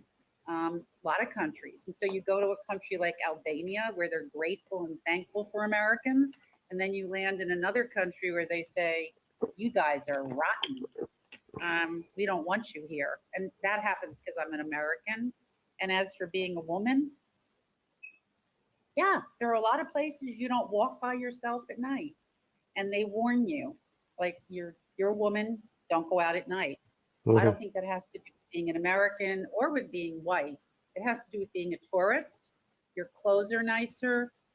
You look like you have more money than the people there, and a woman is considered weak. And yeah, I would be weaker. So yeah, you go into unknown territory and you face those things. Okay, sorry, Haidar, if you'd like to go to sleep, you're welcome. Okay, you're just, No, no, teacher. yeah, you're doing like this, like Mr. Bean. Yeah, have you seen that episode of Mr. Bean? Yeah. Or like Tom and Jerry when he put that Mm. tape on his eyes. Tom and Jerry. Oh gosh, who remembers Tom and Jerry? That was Uh, so. Anything else, guys? Before I go, I think that's almost all of you. Thank you very much for your time. We had a really good time with you, Teacher Holly, and also wait a second. there are. Can I can I apologize first to Ruth? And I want to thank you to Ruth. I do, and I say this all the time. I am very enthusiastic about what I do, and sometimes when I'm too excited, I speak too rapidly. And I ask all of my students to say, Holly, your enthusiasm is lovely, but slow down. So thank you very much to Ruth. I appreciate Teacher, it. teacher, one more thing I have to ask. Oh, sure. When the this session started, uh, you have written interview podcast with the US Hallo Teacher Holly. Teacher, I would like to say that there is a festival in India, and it's named Holi, and we used to say it as Festival of Colors. And this session was similar to that. Thank you. Okay, there is That's another. very kind. Thank you very much. There is another question. Sorry, someone has asked me, have you ever visited to Pakistan or India? Have you ever gone I there? haven't been, I haven't been to India yet. I have been to Pakistan. Okay. So, Teacher, sorry. You have learned to visit my country, Iraq? No, I have not been to Iraq. What? and What? Well, you know what? That what you see. I mean, that here's part of the issue there, and you all have to help. The picture we get of your country is distorted. Mhm. In terms of my safety, in terms of the country being welcoming, right? So I hear about Iraq, and it may be, I think that Americans really aren't welcome, but our news is distorted. So you're educating me makes all the difference in the world. My son felt he did inherit my love of travel, and he went to both Israel and Palestine, and it changed his perspective completely, not to be filtered through our news in the United States. He made his own judgments about Israel and Palestine, and it was important. And I think I have to be more open to that. I think I really do. Because, again, I went to Vietnam to understand. In my world, Mhm. Vietnam was a horrible place when I was growing up for all of the reasons, right? But you know what it's like to go to Vietnam now? They don't hate Americans. And part of me says you really should.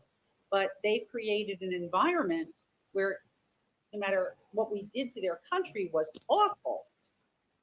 And yet they're at peace with us. And I felt comfortable going. And I need to learn that about more about other places. So I mean, I would love to come to Iraq. I can't think of a country that I wouldn't want to learn about, to be honest with you, because they're all so unique with more history than we have. Again, what are we, 300 years old? Not even. so Teacher Holly, being a Yeah. Hello Teacher will help you visiting many countries freely. They're all students will be inviting you to stay in their home, like Nisha, Haider, Sandeep. I'm obviously from England. You have been here, and May as well. And there are many students who will be happy to keep you as a host. So, Teacher Holly, make a plan. Start visiting the students' house. Start my travels. Well, I've often said to people, I'm going to show up at your front door. I have joked. I mean, with Marwa, I've certainly joked with Lydia and some other people, and I don't know if you know Olive, but I absolutely plan to. Because you know what? One last comment about Hallow. The strange thing is, once you start doing private lessons and things like that, you're in my home right now. You see, it's like, Peter, I'm in your home, and all of a sudden you have this contact, this personal contact, like Iker, who I teach. I know Iker's dog, right? So it's this contact that you don't normally have. So you have a greater comfort level. And by the way, if I get to visit you, you can come to DC because my goal is that everybody who learns on Hallow, we could put them on a street corner in Washington, DC. They would be able to what? Find some place to eat. They would be able to find a hotel. They would be able to shop, right? And they would understand all the slang. When they're Right. standing on that street corner, they'd understand all the slang. Rihani, I have been to Morocco, but I would go back in a flash. I have a rug right now in my apartment. Doesn't everybody bring home a rug? I'm embarrassed. I did. I was a tourist, but I love my rug. Yes. Two more short question before you leave, Teacher Holly. Sorry to ask you. The number one is that have you scheduled your course yet? I posted them. I think I don't, guys, I've been honest. I don't know how this transition is going to go. I really don't. I mean, people have to look at courses and decide whether they're willing to make the commitment, knowing the course is going to help them learn faster, but it is a time commitment. That's right. As opposed to the private lesson where you can do it when you're ready to do it. The courses are on a schedule. So we'll see how it turns out. Okay, dear viewers, if you're interested to join Teacher Holly, please visit her account and straight away subscribe to her course. And I'm sure you're going to learn a lot of things. As you see that she is very, very experienced person who can give you many things out of your imagination. Thank you. And also the last question, if you have to advise our learners to develop their English language, what would it be? Disclaimer, it is your opinion. Right. It is my opinion, but I'm going to build on June, first of all. June always posts 25 minutes a day. I do. If you don't have a partner yet that you can speak English with, find one, right? Practice your English, get into a conversation. Okay, maybe not 25 minutes every day, but find a partner where you guys force each other to have conversations and to use your new vocabulary, to practice your sentence structure. Please do that. That's number one. Number two is I cannot underscore enough the use of movies. I have a list of my top 10 movies. You've all watched English movies, but it helps tremendously. And it helps with sentence structure, and it helps certainly with idioms and slang. So it's not formal English, but it is conversational English. So yeah, my top 10 movies, I recommend those a lot. And the last thing I would ask people to do is during a lesson, focus on that topic, finish the class, try and use what you've just learned. You know this through school. This is not a magic secret of practice, practice, practice. But here's the deal. We as teachers have to remember this is not your full-time job, right? So you're doing this, you have your families, you've got your jobs, and you're taking time out of your schedule. And I try to appreciate that. But if you really wanted to learn it, look, I went to law school at night. So to me, I work during the day, I went to law school at night, and all I can say is if you really want to learn something, and I know you know this, I'm not telling you what you don't know. I'm just suggesting to you, you may have to push yourself a little bit more to do it because it's going to take that practice, that commit to like 25 minutes, 3 times a week. Find a partner. That would be a great start. Does that, I don't know, like too preachy of me? It might be too preachy, but I really want you to succeed. So I'm hoping that you will take to heart that practice will move you. your improvement will be readily apparent. Thank you very much. Your practice is more valuable than my teaching, trust me. Thank you very much, Teacher Holly. Thank you very much for your time. I know that you're quite busy person, but you have managed to come here. I'm sure everyone has enjoyed your, well, speaking with you and all the information you have provided. I wish I could continue more, but as you see, you're quite busy. You need to go. It's more than 2 hours. That's really enough I for had me. no idea that we would go this long, but you made it very pleasant and very enjoyable. And Hater's writing no teacher. Wait a second. Why did Hater? You're going to have to explain this.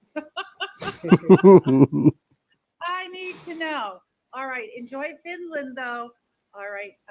Thank you, everyone, and thank you for inviting me. Teacher Holly, you're invited to visit England once again. I'm here, so you don't have to worry. Yeah. All right. I will. It's been a long time. Bye, guys. Thank you very much. Thank you, teacher. Bye. Take care. Thank you, Bye. teacher. Okay, Haider, it is time for you to go to sleep. You don't have to be Mr. Bean or the like a Tom and Jerry like this. Teacher, everything okay, actually. I can't still more. All right. Because, hey, either what's that? 4:30. Just wait. I can't hear you. Haider, you need to wear glasses to hear properly. Sorry? Either it's nearly 4:30 a.m. Oh, So, good morning, all. Or in, I think it's one. no, it's For 2 a.m. Finland, it's 2 a.m., England 12, Scotland 12. Okay, in the US, it is, I think, it's 5. In some areas, it is 6. Some areas, 7. Sorry, not England. USA has 3 time zones or 4 time zones. So it depends one each state. So thank you very much, May, Sandeep, Nisha. Would you like to continue a little bit more? Do you have time? Yes. Yeah. Thank you very much. Okay. I'll see you tomorrow morning, and also this Sunday I have invited teacher Richie to be my guest speaker. But though I meant to start at 1 p.m., the time has been changed. He's coming also at night. Okay, so we are going to have another enjoyable session with teacher Richie, who is in Europe at the moment.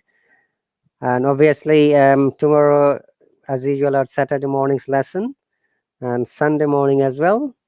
So hope everyone have good time. Thank you very much once again, all the viewers who are watching from different parts. Benny, Rihani, Asna, Taruf, Irfan, Atheist. Ooh. Who else? Sandeep again, Haider again, May and Nisha.